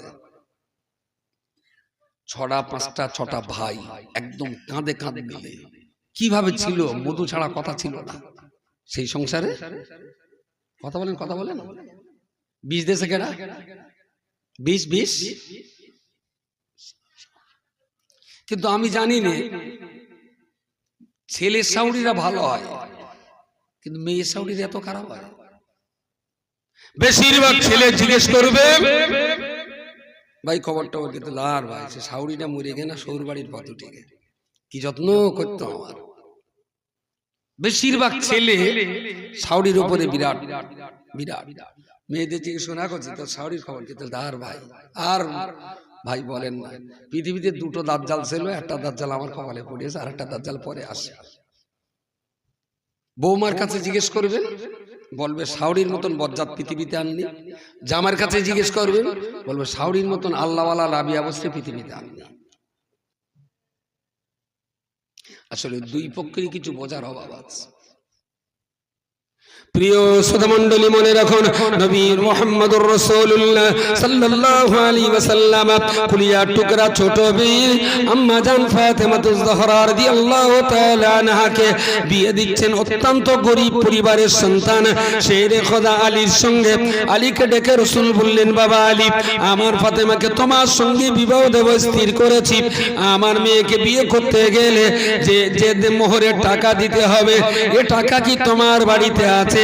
আলী বললেন, ইয়া রাসূলুল্লাহ, আমি কি করে বিবাহ করব, আমার তো মোহর দেওয়ার সামর্থ্য নাই। বলছি মোহরের টাকাটাও দিতে পারবে না? তাহলে তো হুজুর রোজানা রোজ খাওয়া, যেদিন কাজ না হয় সেদিন খাওয়া হয় না, কিচ্ছু নেই আমার বাড়ি। তা বলে অন্য কোনো কিছু? তাহলে হ্যাঁ কিছু বোধ আসতে যাও দিন। বাড়িতে ঘুরে ঘুরে পরনের কাপড় এক দু পিস আছে, তো খুঁজে খুঁজে পেলেন দুটো জিনিস। একটা পেলেন লোহার পোশাক, আর একটা পেলেন একটা তলোয়ার, যুদ্ধের জন্য কাজে লাগে। বললেন রসুল আমার বাড়িতে এই দুটো জিনিস আছে। তো রসুল্লাহ তলোয়ারটা ফিরিয়ে দিলেন আর লোহার পোশাকটা বিক্রি করে দিলেন। দিয়ে বললেন এই টাকাটা নাও, এটা তুমি মোহর হিসেবে টাকা শোধ করবে 10 দিরহামে। 10 দিরহামে তার মানে আমাদের প্রচলিত ভাষায় ধরুন 10 টাকা। 10 টাকা, তো 10 টাকা মোহরে ফাতেমার সঙ্গে বিয়ে হল। ফাতেমার শ্বশুর বাড়ি যাবেন, নবী নবী নবী তার মেয়েকে উপহার দিচ্ছেন। নবীর পক্ষ থেকে, বাবার পক্ষ থেকে মেয়েকে উপহার দেওয়া হচ্ছে একটা জাঁতা, যে জাঁতায় আমাদের দেশে ডাল ভাঙা হতো, মনে আছে ডাল ভাঙা? ওই ডাল ভাঙা জাঁতা মেয়ে বিদায় করার সময় জাঁতা দিলেন। রাসূলুল্লাহ মেয়েকে উপদেশ দিলেন, শোনো আলী খুব গরিব মানুষ, খুব গরিব মানুষ, এই জাঁতাটা দিলাম, আলী সারাদিন খাড়াখাটনি করে দুটো গম টম কিছু আনবে, তুমি এই জাঁতায় ফেলে সেই গমটা গুঁড়ো করে সংসার চালাবে। বুঝতে পারেন? আল্লাহ নবী সাহাবী আলী রাদিয়াল্লাহু আনহু একদিন স্বামী স্ত্রী খাওয়া দাওয়া করতে করতে হঠাৎ করে চোখটা পড়লো। এতদিন দেখেছেন কিন্তু খেয়াল করেননি, দুহাত দিয়ে জাঁতার ডাঁটি ধরে ধরে, দুহাত দিয়ে জাঁতার দাড়ি ধরে ধরে, বাম হাতটা উপরে ধরে ডান হাতটা নিচে ধরে জাঁতা ঘোরাতে হয়। শেরে খোদা আলী দেখলেন আমার স্ত্রী ফাতেমা, আমার স্ত্রী ফাতেমা জাঁতা ঘুরিয়ে ঘুরিয়ে তার হাত দুটোতে কালশিরা দাগ পড়ে গেছে। বললেন ফাতেমা, ও ফাতেমা, আমি রাসূলুল্লাহ জবানে শুনেছি জান্নাতি যত রমণীরা হবেন, যারা জান্নাতি জান্নাতি জান্নাতি, আল্লাহ পাক রব্বুল আলামিন নবী বলেছেন জান্নাতি রমণীদের নেতৃত্ব দেবেন ফাতেমাতুজ জোহরা। ও ফাতেমা বলো বলো, আল্লাহ তোমার ভাগ্য প্রসন্ন করেছেন, তোমার মতো মেয়েটা জান্নাতি রমণীদের সরদার নেতৃত্ব দেবেন। তোমাকে আমি এত কষ্ট দিয়েছি ফাতেমা, তুমি হাসরের মাঠে আল্লাহর কাছে আমি আলীর বিরুদ্ধে যেন অভিযোগ করো না। আমার এই গরিব সংসারে জাঁতা টেনে টেনে তোমার হাতে যে দাগ, আল্লাহ যদি জিজ্ঞেস করি দাগটা কিসের দাগ? ফাতেমা বললেন আমি বলবো যে আমার স্বামী গরিব ছিলেন, আমি আনন্দ করে জাঁতা চালাতাম, আল্লাহ আমার স্বামীর এতে কোনো দোষ না। ফাতেমা আলী সন্তুষ্ট হলেন, তবুও বললেন এক কাজ করো না। বলছে কি? বলছে বদর যুদ্ধে নাকি কোনো একটা যুদ্ধে বেশ কিছু মহিলা যুদ্ধবন্দী আছে, আর ওদের তো বসিয়ে বসিয়ে খাওয়া দিতে হচ্ছে, তো তুমি তোমার আব্বার কাছে বলো একটা যুদ্ধবন্দী মহিলা তোমারে দেখ, জাঁতা টানা কাজগুলো সে করবে, আর তুমি রান্না বান্না নামাজ কালাম আর ওই জাঁতা টানতে যে সময় যায় জাঁতা ঘোরাতে, সেই সময়টা একটু বেশি কোরআন পড়তে পারবে, তুমি যাও। ফাতেমা গেছে রাসূলুল্লাহর কাছে, তো জেলি যথারীতি সালাম কালাম, বলো বসো মা, বলো জামাই ভালো আছে তো? কি ব্যাপার? যাবো আব্বু আপনার জামাই পাঠিয়ে দিয়েছিলেন, জামাই পাঠিয়ে দিয়েছে, কি বলেছে? বলছে এরকম জামাই বলছিলেন আপনার কাছে আমার একটা বাঁধি আছে, যুদ্ধবন্দী মেয়েরা আছে, যদি একটা মেয়ে আমার দিতেন তাহলে ও একটু জাঁতা টাতা পাক দেওয়া কাজগুলো করলে আমি সেই অবসর টাইমে একটু বেশি নফল নামাজ, একটু বেশি কোরআন তেলাওয়াত করতে পারতাম। ফাতেমাতুজ জোহরা বর্ণনা করে বলেছেন আমি রাসূলুল্লাহর কাছে আমার কাজে সুবিধার জন্য যুদ্ধবন্দী নিয়ে একটা মহিলা চাওয়ার সঙ্গে সঙ্গে রাসূলুল্লাহর চেহারা মোবারক লাল হয়ে গেল। আমি বুঝতে পারলাম নবী অসন্তুষ্ট হয়েছেন। নবী আমার বললেন, ওমা ফাতেমা শোনো শোনো, তুমি দুনিয়াতে সুখ শান্তি আরাম আয়েশার ভোগ বিলাসিতা করতে চাইলে আমি আল্লাহর কাছে দোয়া চাইব, আল্লাহ পাক তোমাকে ধনী করে দেবে, কিন্তু গো ফাতেমা, আমি তোমার বাবা বলছি, দুনিয়ার কষ্ট যদি সইতে না পেরে দুনিয়ার জমিদার হতে চাও, আমি দোয়া চাইলে আল্লাহ তোমাকে জমিদার বানিয়ে দেবে। তবে তোমার কাছে আমার একটা দাবি, হাসরের মহামাঠ ময়দানে তুমি যেন আমাকে পিতার পরিচয় দেবে না। বলো কত টাকা লাগবে, বলো কি লাগবে বলো। ফাতেমা কান্নায় ভেঙে পড়েছেন, কান্নায় ভেঙে পড়েছেন, ইস আমি আব্বাকে কষ্ট দিয়েছি। বললেন ইয়া রাসূলুল্লাহ, ইয়া হাবিবাল্লাহ, না না না না, আমি ওই জাঁতা চালিয়ে আমি একাই খাবো, আমি একাই জাঁতা গুদ দেওয়া কাজ করব।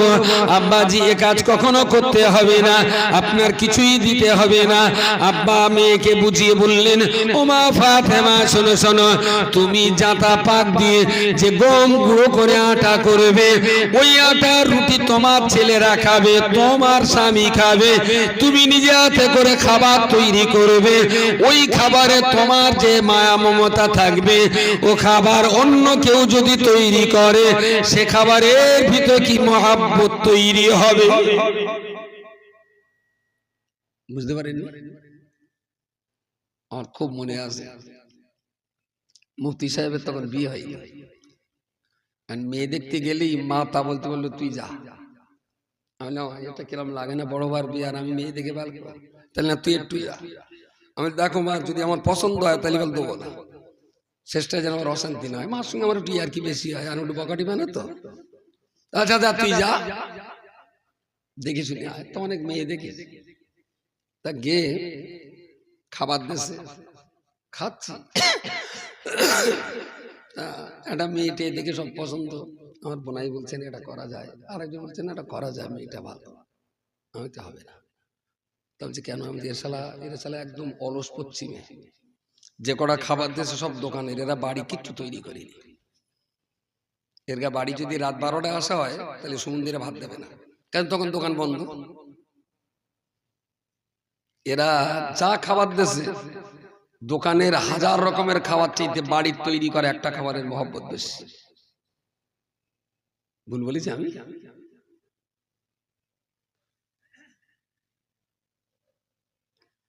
চোখমুখের লক্ষণ তো ওটা ভালো না, সব এক এক করে মনে হচ্ছে যে আমি গেলাম শালা আমার শাশুড়ি তো সব তৈরি করা খাবার দিল, যার যার তৈরি করা খাবার দিল তার বাড়ি কষ্টপাতি হচ্ছে। ও বউ বেশি ঝামেলা যাবে না, কারণ ওর মা ওরে ওইরকম পক্ষঘাত করে পেটকে দিয়েছে। এমন দয়া করে আবার জাগের বার বে করেছি দোকানের খাবার, এইবার একটা যেন আবার সেকেন্ড চান্স নেবেন না, যে নতুন করে দেখি যারা বাড়ির তৈরি খাবার দেবে সেই বাড়ি মেয়ে আর একটা লোক যেন এই আগুন লাগাবেন না, আবার যা হওয়ার হয়ে গেছে ওইটানে শান্তিতে থাকুন। বলছি এরা যা খাবার দিচ্ছে সব দোকানে, বাড়ির পাশে তো ছোট একটা মার্কেট পায় না, সে চাড়াও দিচ্ছে দোকান থেকে এনে, শালের গা বাড়ি মানুষ বেকারে ওই নিষেধে আমি করতেই দেই। আর মেয়ে যতই সুন্দরী হোক, ওরা বাড়িতে কিছু দেই দিই কেন? আমার ধারণাটা কি সত্যি সত্যি বড্ড ভুল? বাড়ির খাবারে যে মহব্বত থাকে, দোকানের খাবার তো দোকানদার করে রাখি ওকে আদর করার জন্য, দোকানের খাবার কি আদর করার জন্য? বাঁশ দেওয়ার জন্য বাঁশ, পেট ভরবে আর পকেট চচ্চর করে খালি, আর ওরা তো পয়সার জন্যই দেয়। আর বাড়ির খাবার যে যতটুকু দেয় মহব্বত করেই দেয়, দোকানের খাবারে মহব্বত থাকে না, কখনো মহব্বত থাকে না। রাসূলুল্লাহ ফাতেমাকে বললেন, ও মা ফাতেমা, তোমার বাড়ির খাবার তুমি তৈরি করবে, তোমার ছেলেমেয়ের জামা কাপড় তুমি পরিষ্কার করবে, তোমার বাসন কোসন তুমি পরিষ্কার করবে। মা তুমি কষ্ট করো, তুমি কষ্ট করো মা, তোমার সংসার গরিব বলে আমি জাঁতা দিয়েছি, ও জাঁতা কল তুমি ঘুরিয়ে ঘুরিয়ে ঘুরিয়ে ঘুরিয়ে তোমার পরিবারের খাবার তৈরি করবে। আল্লাহ পাক রব্বুল আলামিন তোমার সংসারে বিরাট অর্থ না দিলেও আল্লাহ রহমত করুণা শান্তি থেকে কোনোদিন তোমার সংসার কখনো বঞ্চিত হবে না। লিখে রাখুন আমার কথা, যে বাড়ির ভাত কাজের লোক রান্না করে ও বাড়িতে শান্তি নেই, হতেই পারে না। যে বাড়ির ছেলে মেয়ে কাজের লোকেরা মানুষ করে ওই বাড়িতে বাচ্চার সঙ্গে মার মহব্বত থাকবে না, কখন হতে পারে না। ওর মারে যত যত্ন করবে, ওর যে চাচি ওর গা দোবা তারই বেশি যত্ন করবে। ও তো ছোট বয়স থেকে দেখে এসছে এই চাচি আমার মায়া করে। আমি হাগলি চাচি আমার সুচকে দেয়, শীত লাগলি চাচি আমার চাদর মুড়ি দেয়, গরম লাগলি চাচি আমার কোলে কোলে পাড়া বেড়ায়। মা তো ভুসকমুড়ো, কুইন্টালে লাশ, শুধু ওঠে আর বসে। নিজের বাচ্চা নিজে মানুষ করুন, নিজের স্বামীর ভাতটা নিজে রান্না করুন, নিজের স্বামীর জামা কাপড়টা নিজে কেচে দিন, নিজের বাচ্চাদের প্রতি নিজে হাতে করে রান্না করে খাওয়ান, তাতে গোশ থাকতে হবে না। মা হাতে করে সন্তানকে যদি ডাল রুটি খাওয়ায়, সেটা জান্নাতের মতন সুস্বাদু হবে। ফাতেমা বললেন, রাসূলুল্লাহ বললেন, ফাতেমা তোর জাঁতাটা দিয়েছিলাম, তুই নিজে হাতে তোর সন্তান তোর স্বামীর খাবার দাবার তুই জোগাড় করবি। তুমি মা আমার কাছে যে মেয়ে নিতে এসেছো, আমি ওটা দিতে পারবো না। বুঝতে পারিনি? মা যে 3টের সময় ফোন করে বললো, ওরও কি করতে মা? মা সে ধান ওরা ঝেড়েলো, পলার ধান একটু ঝেড়তেছি। আল্লাহ 3টে বাজে তখন গোসল করিস মা? তাহলে না আম্মু, তা কাজ করো, একটু গোসল করে একটু নামাজটা পড়ে নে, তারপরে এগুলো ঝাড়ো। খাটো মা, আল্লাহ তোমার শরীর ভালো রাখো, খাটো। শ্বশুর শাশুড়ি দেওর ননদ যারা আছে সবাইকে তুমি তোমার গত দিয়ে খেটে তুমি সবাইকে যত্ন করো মা। খাটলি না, তোমার গতরে পোকা লাগবে না, আল্লাহ তোমার ভালো করবে। সমাজে এরম মা আছে, তার মেয়েকে এই উপদেশ দেবে? হ্যাঁ হ্যাঁ, এখনো দেখো আরেকবার চান্স নেই, যদি মেলে। আজীব তামাশা। আরে তোমার মেয়েটা খাটলি কষ্ট হবে, আর তোমার ছেলে মেয়েতে যে মেয়েটা এনেছো এটা বোধহয় বাবলা কাঠ, কুরুর মারলে ঠিক রে ওঠে। রাসূলুল্লাহর এই আদর্শগুলো মাথায় রাখুন। নিজের মেয়ে শ্বশুর বাড়িতে তার যত খাটনি খাটতে হোক, ওকে বলুন তুমি খাটো মা। ওরা অলসতা করে, তাই কি তুমি খাটো। দেখো দিনের শেষে সবাই তোমার জন্য দোয়া করবে মা। ওরা রাত্রে শুয়ে পড়েও বলবে যে মেজে বাবুটা ছেলে বলে দুমুটো খাওয়া হচ্ছে। তোমার এই দোয়াটাই আল্লাহ তোমার শরীর স্বাস্থ্য অনেক ভালো রেখে দেবে। কিন্তু সমাজ ব্যবস্থা এখন উল্টো। সিলি বাটা সে তো উঠেই গেল, তারপরে ওই জাঁতা কল সে তো দূরবীনে খুঁজ দিয়ে হবে। একটু আদা রসুন যে ব্যামস নোড়া নৌচো করে থেতো করে খাবে, সে যুগও শেষ। ডালা খুলে দাও, পনপন করে ঘুরু দাও, হাঁড়ির ওপরে উপরে করে। আমার মনে হচ্ছে সব বাদ দিয়ে সেই শিল নোড়া, তারপর সেই জাঁতা কল আবার ফির গেলে আসতে হবে। আস্ত মুসুরি দিতে হবে, যে একটু পাক দেখা। বুঝতে পারেননি? শুধু ফোন কাস্তনি সংসারে।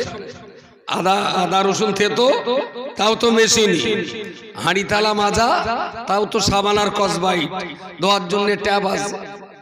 চুলোয় জাল সে তো উঠেই গেল, গ্যাসে পাক দাও আর আগুন লাগাও। যেরকম কাজ উঠে গেছে, গতের বল পোকাও লেগেছে এরকম। এর কলেরা, ওর টঙ্কারা, এর পক্ষঘাত, ওর ঘাড়ে ব্যথা, এর হেঁটোই ব্যথা, এর কোমর ওঠে না, ওর নানান রকমের পক্ষঘাতের শেষ নেই। খেটে খান। রাসূলুল্লাহ খেটে খেতে বলেছে, যতটা সম্ভব যে নারী যত মেহনত করবে, আমি বলছি সে নারী দেহ মন আল্লাহ তত ভালো রাখবেন। আর যে যত ফাঁকি দেবে, আল্লাহ তত তার কিনে হেঁটোয় কোমরে পক্ষঘাত দেবে, ব্যথা। একটু মেহনত করুন।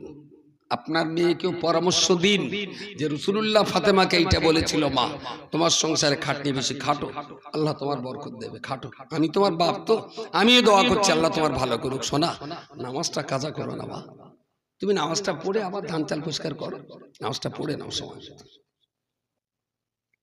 কিন্তু আকসার ক্ষেত্রে মেয়ের সংসারের খাটনির কথা যদি বাপ মার কানে আসে না, বাপ মার যদি কানে আসে, বাপ মার সহ্য করতে পারে না। প্রিয় শ্রোতামণ্ডলী, যে কথা বলতে বলতে এত দূর পর্যন্ত চলে এলাম। আল্লাহর বান্দা মনে রাখুন, নবী ইব্রাহিম খলিলুল্লাহ আলাইহিস সালামকে মা চুলার ভিতরে ফেলেছিলেন। জগৎ জননী মা, জগৎ জননী মা, এ দুনিয়াতে মায়ের মতো এত আপন, এত কাছের, এত মায়ার, এত মমতার আর কোনো কেউ তো থাকতে পারে না। সেই মা তার কলিজার টুকরা সন্তানকে আগুনের ভিতরে ফেলে দিলেন।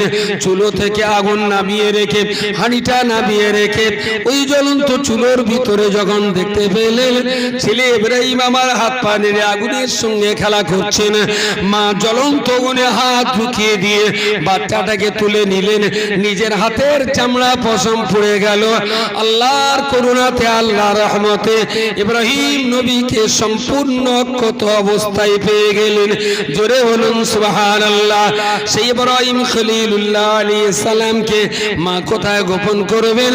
কোনো জায়গা না পেয়ে মাঠের কিনারাতে মাটির গর্ত খুঁড়ে সেখানে বাচ্চাটাকেই রেখে দিলেন। উপরে কাঠকুটো দিয়ে ভিতরে বাচ্চাটা রেখে উপরে মাটি দিয়ে মা চলে এলেন। রোজ রাত্রি একবার করে যেতেন, আর ওই কাঠকুটো সরিয়ে দিয়ে বাচ্চাটার কোলে এনে একটু দুধ খাইয়ে দিয়ে পেশাব পায়খানা করলো, সেগুলো পরিষ্কার টস্কার করে দিয়ে বাচ্চাটা। ক বছর ছিলেন গর্তের ভিতরে? ইব্রাহিম নবী ক বছর ছিলেন? আস্তাগফিরুল্লাহ, এটা তো বিখ্যাত ইতিহাস। 7 বছর ছিলেন। একটা মা 7 বছর তার বাচ্চাকে মাঠের মাঝখানে গর্ত খুঁড়ে তার উপরে মাটি চাপা দিয়ে প্রতিদিন রাতে গেছেন, খাইয়ে এসেছেন, মুচিয়ে এসেছেন, আবার রাতারাতি ফিরে এসেছেন। বলুন, পৃথিবীতে সন্তানের প্রতি মায়ের এই অবদানের কি জুড়ি আছে? একটা মা তার সন্তানের জন্য কত মেহনত, কত কষ্ট, কত পরিশ্রম, অসম্ভব রকমের পরিশ্রম। ভীষণ কষ্ট হয় সমাজের কোন ছেলে যখন মার মুখের উপরে আঙুল তোলে। যদি আমার ক্ষমতা থাকতো, যে সমস্ত ছেলে মায়ের সামনে আঙুল তোলে, আল্লাহ যদি পাওয়ার দিতেন, ওই সন্তানের হাত দুটোকে কেটে দিতাম। তোর হিম্মত কে আর মার মুখের উপরে আঙুল তুলিস? পৃথিবীতে আর যেখানে যাই করিস কর, মার মুখের উপরে কথা। এটা হচ্ছে সমাজের ট্রেন্ড। সমাজে রাত্রিবেলা ঘরে উঠেছে, হঠাৎ ফোনটা কুড়কুড় করে উঠলো, এখন দেখে নেবে ফোন ধরে ট্রিনিং করে লাভ মেরে লেবি খানা পারে কলা বাগানে।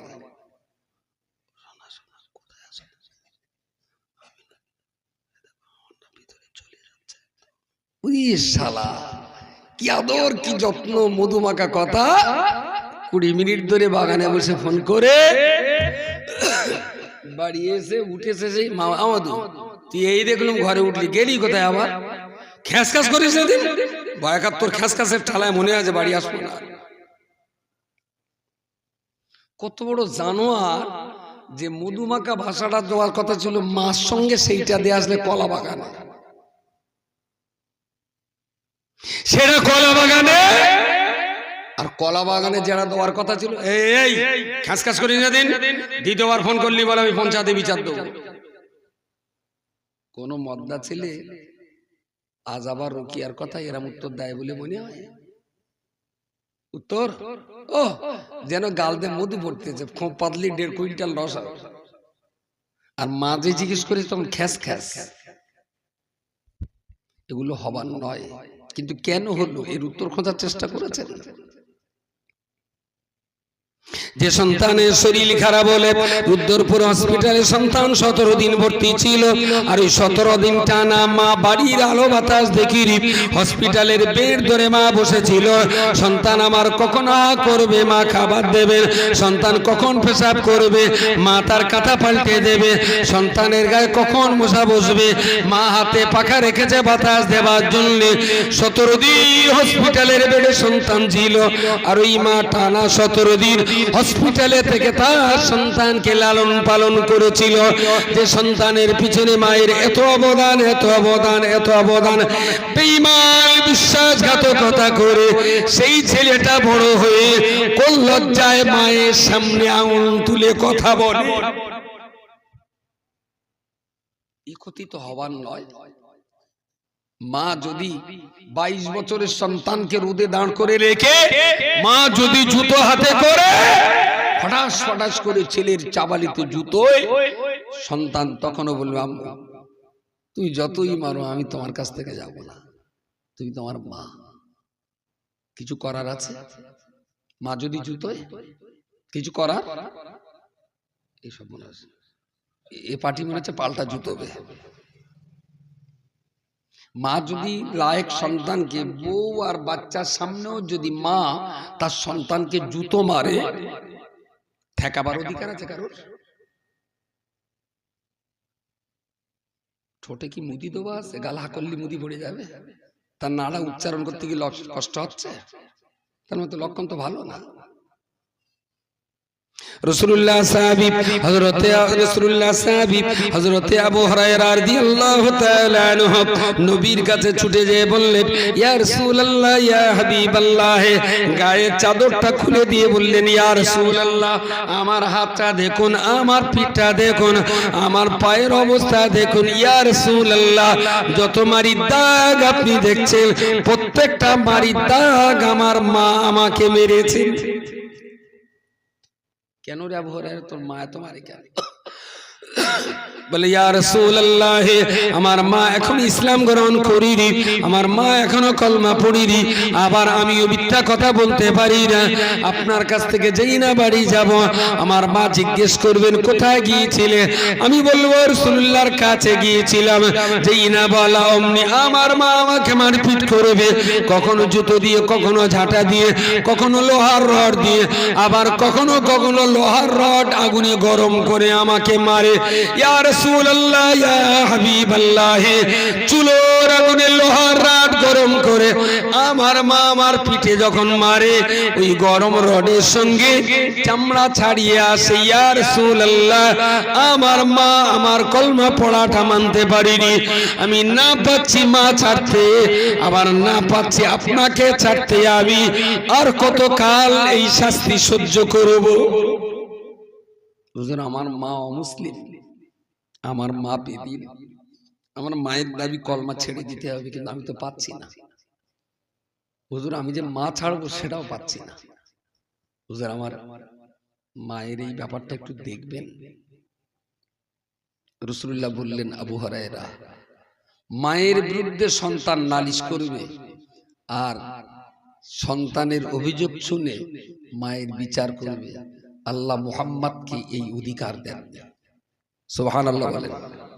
আমি নবীকে আল্লাহ, আমি পৃথিবীর সব বিচার করতে পারি, মার বিরুদ্ধে সন্তানের অভিযোগের কোনো বিচার হবে না, কোনো বিচার হবে না।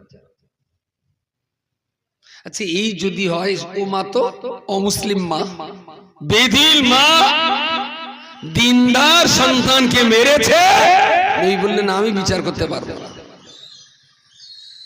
নবী বললেন, তোমার মা তোমাকে মারে, কেন মারে? এই কেন কথাটাও করার অধিকার আমার নেই। মা মেরেছে, সহ্য করো বাবা। আবরেরা খুব কাঁদলেন, খুব কাঁদলেন, কেঁদে কেঁদে একটা টাইম বললেন, হুজুর আমি আর কত সহ্য করব? আমার মার বিচার আপনি যদি নাই বা করেন, তা আমার মার জন্য একটু দোয়া করেন অন্তত। রাসূলুল্লাহ খুব সন্তুষ্ট। ও আচ্ছা আচ্ছা, তুমি তোমার মার জন্য দোয়া করতে বলছো, হাত তোলো।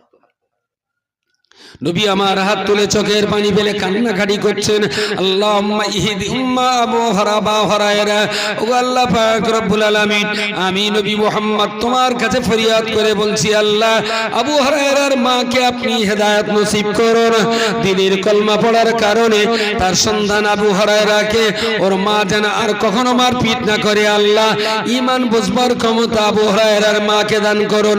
আবু হুরায়রা বর্ণনা করে বললেন, নবী আমার মায়ের জন্য হাত তুলে দোয়া করা শুরু করলেন।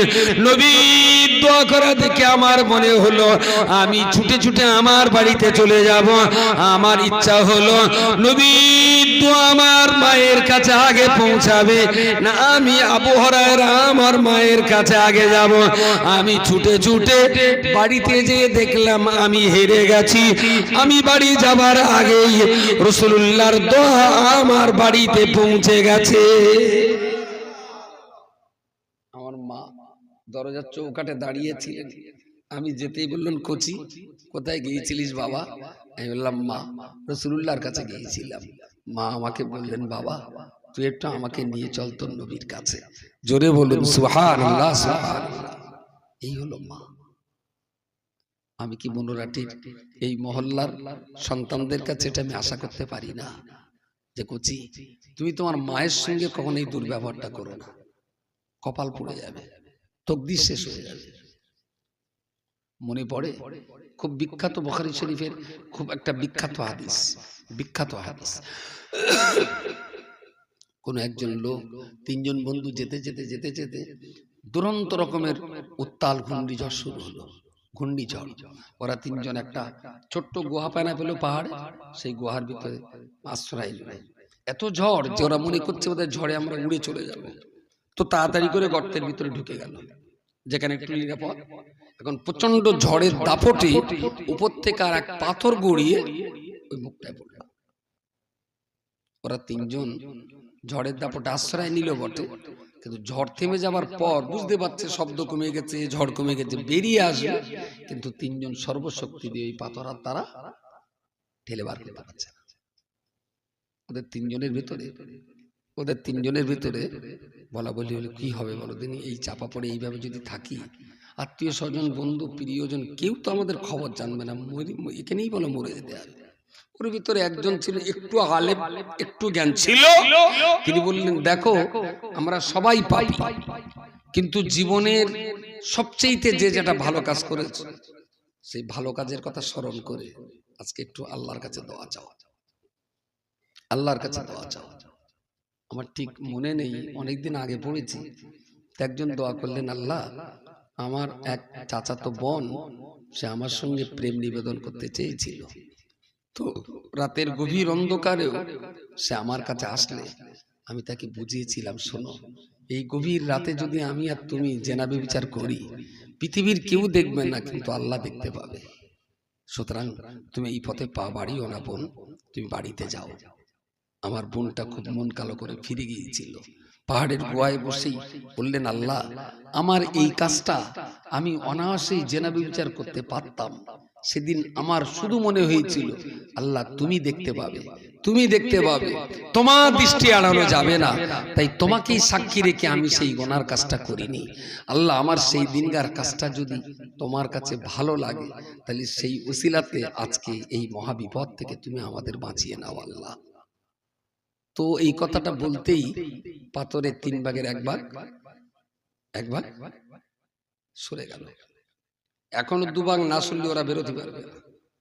আর 2টো ভাগ কি কি? এই দুয়াতে 1 ভাগ সরেছিল, আর 1 ভাগ কারুর জানারে কেউ শুনিনি বাবার কালে, ও সব বলাস। আর 2টো শোনা হয়নি। প্রিয় শ্রোতা মণ্ডলী, আর একটা ভাগের কথা আমার মনে পড়ে। ওই রকম সময়তে আল্লাহ পাকের আর এক বান্দা, আল্লাহর আর এক বান্দা আল্লাহর কাছে ফরিয়াদ করে বললেন ও আল্লাহ পাক রব্বুল আলামিন, একজন গরিব মানুষ সে আমার বাড়িতে একটা ছাগল রেখেছিল। তার অত্যন্ত কেটে খুঁড়িয়ে খাওয়া মানুষটা আমার বাড়িতে একটা ছাগল রেখেছিল, কিন্তু লোকটা নিরুদ্দেশ হয়ে যায়। আমি তার ছাগলটা লালন পালন করি আর তাকে খুঁজতে থাকি। ওই ছাগলের বাচ্চা হতে হতে 20-30টা ছাগলের পাল তৈরি হয়ে গেল। আমি তাকে খোঁজাখুঁজি করতে থাকি। অনেক দিন পরে লোকটার সঙ্গে আমার দেখা হলো। ওরা হাতটা ধরে বললাম বাবা তুমি না পরে জন দিয়ে একটা ছাগল কিনে আমার বাড়িতে পুষতে দিয়েছিলে, তোমার সেই ছাগল পুষতে আমার বাড়িতে অনেকটা ছাগল হয়ে গেছে বাবা। আমি বহুদিন ধরে তোমার সন্ধান করছি, আজ যখন তোমাকে পেয়ে গেছি চলো আমার বাড়িতে। তার ধরে বাড়ি এনেছি। ইনি বলছে ছাগলের পালটা দেখছো 20-30টা ছাগলে সব তোমার ছাগল। কিন্তু এতটা ছাগল আমার? তাহলে হ্যাঁ, তোমার আমি 10-15 বছর পাচ্ছি। সেই ছাগলটার 3টে বাচ্চা হয়েছিল, তারপর তাদের আবার 1-2 করে হতে হতে আজকে এই 10-12 বছর এতটা ছাগল হয়েছে। তো হচ্ছে আপনি কি বলতে চাচ্ছেন? তা হচ্ছে মূল যেটা গোড়ার ছাগল সেটা তো তোমার দেওয়া, তার মানে এই সব ছাগল তোমার পাওয়া না, যাও নিয়ে যাও।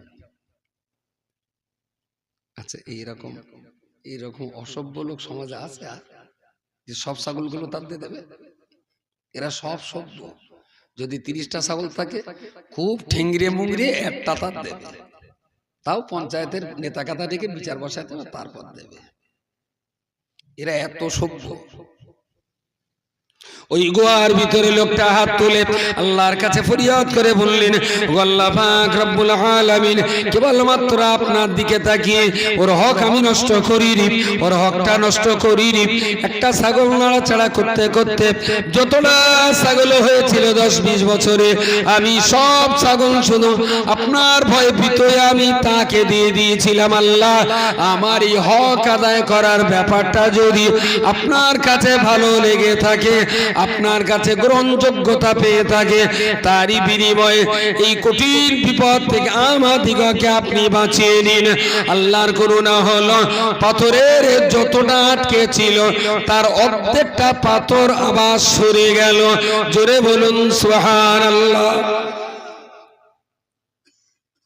প্রথম দোয়াটা ছিল, আল্লাহ তোমাকে সাক্ষী রেখে পাপ কাজটা করিনি, আল্লাহ তোমার ভয়ে ভীত হয়ে আমি ছাগলগুলো সব দিয়েছিলাম, আমি না দিলে ওর কিছু করার ছিল না, কিচ্ছু করার ছিল না। আল্লাহ 3 নম্বর, ও ঠিক আছে হবে, চল শালা মাতাল যতই চুল্লু কাক ধরে বেঁধে একবার স্টারি বসকে দিলে গাড়ি চালিয়ে দেবে। বুঝতে পারেননি? প্রথমে একটা মনে হচ্ছিল, এবার আরেকটা মনে হয়। তুই যখন পীরত্ব বলিস না, তুই বলার আগে আমার মনে হয়। আল্লাহ পাকের 3 নম্বর বান্দা আল্লাহর কাছে ফরিয়াদ করে বললেন, ওগো আমার মালিক মাওলা আল্লাহ, আমার জীবনে বিশেষ কোনো ভালো কাজ করতে পারিনি, আমি সারাদিন কাজের তাড়নায় বাইরে থাকি, যখনই আমি রাত্রিবেলাতে ঘরে আসি, আমি আমার ছাগল দহন করে ওই ছাগলের যা দুধ হবে আমার মা খাবে, আমি খাবো, আমার বাচ্চা কাচ্চা খাবে, রাত্রিবেলাতে ঘুমিয়ে পড়বো, এটা ছিল আমার নিত্যদিনের স্বভাব। কিন্তু ঘটনা চক্রে আমি একদিন বাড়ি আসতে দেরি হলো, ছাগল দুই আমার মায়ের ঘরে প্রবেশ করে দেখলাম আমার মা ঘুমিয়ে পড়েছেন, আমার মা ঘুমিয়ে পড়েছেন, আমার কুচি কুচি বাচ্চাগুলো খাওয়ার জন্য ছটফট করতে লাগলো, ওদের খিদে পেয়েছে, কিন্তু আমি আমার মায়ের সন্তান, আমার মনে হলো আমার মাকে না খাইয়ে আমার সন্তানদের কখনো খাওয়াবো না। ওই দুধের গ্লাস নিয়ে মার মাথার কাছে বসেই থাকলাম। আমার কচিগুলো ঘুমোচ্ছে না, কান্নাকাটি করছে। আমার স্ত্রী বলছে, তোমার মা না একটু পরে খাবে, কচিগুলোর খাইয়ে দাও। তাহলে সেটা হবে না, আগে মা খাবে তারপর সবাই খাবে, আগে মা তারপর সবাই। বললেন আল্লাহ, সেই রাত্রিবেলাতে আমার মা ঘুমিয়েছিলেন, আমি মাকে ডাকতে পারিনি, আমার অসুস্থ মা ঘুম থেকে ডাকলে আমার মায়ের কষ্ট হবে, আবার মাকে না খাইয়ে আমার বাচ্চা আমি আমার স্ত্রী খাবো, এটা আমার বিবেক ছাড়া দিল না। গ্লাস ধরে দাঁড়িয়ে থাকলাম, গভীর রাতের একটা সময়তে আমার মায়ের ঘুম ভেঙে গেল। মায়ের ঘুম ভাঙতেই আমি দুধের গ্লাস ধরে বললাম, আম্মা আপনার খিদে পেয়েছে, একটুখানি দুধটা খেয়ে আপনি ঘুমিয়ে পড়ুন। মা আমার মাথা দিয়ে বললেন, বেটা তুই কি এখনো ঘুমাসনি বাবা? বেটা বললেন, মা তোমার তো দুধ না খাইয়ে আমি বেটা কি করে ঘুমাতে পারি? ওই দিনেতে আমি আমার মাকে দুধ খাইয়ে তবে আমার বাচ্চাদের খাইয়েছিলাম, তবে আমার স্ত্রীকে খাইয়েছিলাম, তবে আমি খেয়েছিলাম। আল্লাহ, আমার মা আমার মাথায় হাত তুলে বলেছিল, বা বেটারে তুই তোর মাকে যেমন সম্মান দিয়েছিস, আমি তোর মা তোর জন্য দোয়া করি আল্লাহ পাক দুনিয়াতে আখিরাতে তোকে এতটা সম্মানিত করবে। আল্লাহ, আমার এই কাজটা যদি ভালো হয়, তোমার নবী, তোমার ইসলামে বলা আছে মায়ের সেবা, আমি মায়ের সেবা করেছি, আমার সন্তানদেরও খেতে দেইনি। আমার সেই কাজটা যদি ভালো হয়, আল্লাহ এই বিপদ থেকে আপনি আমাদেরকে বাঁচান। যে অংশটা আটকে ছিল পুরো পাথরটা তৃতীয় অংশ সরে গেল। বলুন সকলে সুবহানাল্লাহ সুবহানাল্লাহ। সুতরাং আমি বলতে চাচ্ছি, গোষ্ঠ গোপালের একটা গান আছে, আমি শুনেছি কয়েকবার মোবাইলে, বাজনা ছাড়া। আমার মনে হয় ছেলেপিলেদের গোষ্ঠ গোপালের ওই গানটা একটু শোনার দরকার। তবে যেখানে বাজনা ফাজনা সেসব শুনিস নে ভাই, বিনা বাজনাতেও আছে মোবাইল ইউটিউবে। একটি সন্তানের দায়ে কত মাঝে প্রাণ হারায়, সব মনে নেই। এক ফোঁটা দুধের ঋণ শোধ হবে না কোনোদিন, জন্ম জন্মান্তরেও করিলে সাধনা, দয়াবতী দরদিনী মা। আচ্ছা, আমি একা শুনি, আর কেউ শুনি না? হ্যাঁ, তুমি আমার আমি তোমার, এইটা এই গান, এই কেলানে গান তো খুব শোনা যায়, কেন এটা একটু শোনা যায় না? গোষ্ঠ গোপালের ওটা একটা কবিতা বলতে পারেন আপনি, মাকে নিয়ে একটা ফার্স্ট ক্লাস কবিতা, ফার্স্ট ক্লাস কবিতা। মায়ের অবদান, মা কত বড় নিয়ামত। এবারে যারা বাজনা দিতেছে তাদের কাছে গান, বিনা বাজনায় যদি গজলের সুরি পড়ি আমার কাছে গজল, মায়ের প্রশংসায় তো গজল হতেই পারে। জানি না এটা গোষ্ঠ গোপালের গাওয়া, ওই কম্পিউটারে আপনার ইউটিউবে দেখি গোষ্ঠ গোপালের গাওয়া, কিন্তু লেখকটা কে সেটা আমি জানি না। তবে সাহিত্য চর্চা যারা করে তারা বলতে পারবে। তো যে কথা, শেষ কথা বলছি, বলেছিল দুটো পরিবারের স্বপ্নের কথা, তাই না? দুটো পরিবারের স্বপ্নের কথা। তো আমারও আর পেছনে দাওয়াত নেই বলে ওইভাবে দিয়ে দিচ্ছে, তো ফজর হয়ে যাবে। থাক, এক ফোঁটা করে দিলুম হাঁড়ির গোস্ত কেরাম মজা, এটা চেকে নেন। এবার যদি মনে হয় যে গোস্ত তো বেশ মজা, তাহলে হাঁড়ি খুঁজে সেই হাঁড়ির ভেতরে মাথাতে খাবার দায়িত্ব শ্রোতাদের। কি বলিস, বোঝা যায়নি? ধর্ম সময় 1-1.5 ঘন্টা কি দেবো আমি? 1-1.5 ঘন্টা এখন অজ হয়, সেই জন্য শুধু 2-1 ফোঁটা বিভিন্ন হাঁড়ি থেকে নে, 1-1 ফোঁটা করে শ্রোতার হাতে দিই, আমি চারটি বাড়ি যা। আর এবার খোঁজ যে হাঁড়ি কমনে আস, হাঁড়ির ভেতরে মাথা দিবি, জম্মের খাবার খাবি, বিরাট ভালো লাগবে। কিন্তু আজকে শ্রোতা বলে হাঁড়ি করবে না, ওই শ্রোতা বক্তা যা দেয় হাতে চারটি বলে বিরাট মজা, বিরাট অজ হয়েছে, অজের ঠেলায় গাছের পাতা ঝরে যাবে। বুঝে হুড়ি খেতে সুমন দিয়ে আমার দয়া করে আল্লাহর রাস্তে বইপত্র পড়া শুরু করুন, বইপত্র পড়ুন, দেখবেন ইসলামের প্রতি, কোরআনের প্রতি, মায়ের প্রতি, শান্তি সম্প্রীতির প্রতি আপনার ভিতরে অনেক সততা নিষ্ঠা আদর্শের জন্ম হবে। পড়াশোনা করা লাগবে, দোয়া হবে, দুটা কথা বাকি আছে সেগুলো হবে। সকলে আসুন প্রিয় রসুলের সামনে দাঁড়িয়ে দাঁড়িয়ে একটু সালাম পড়ে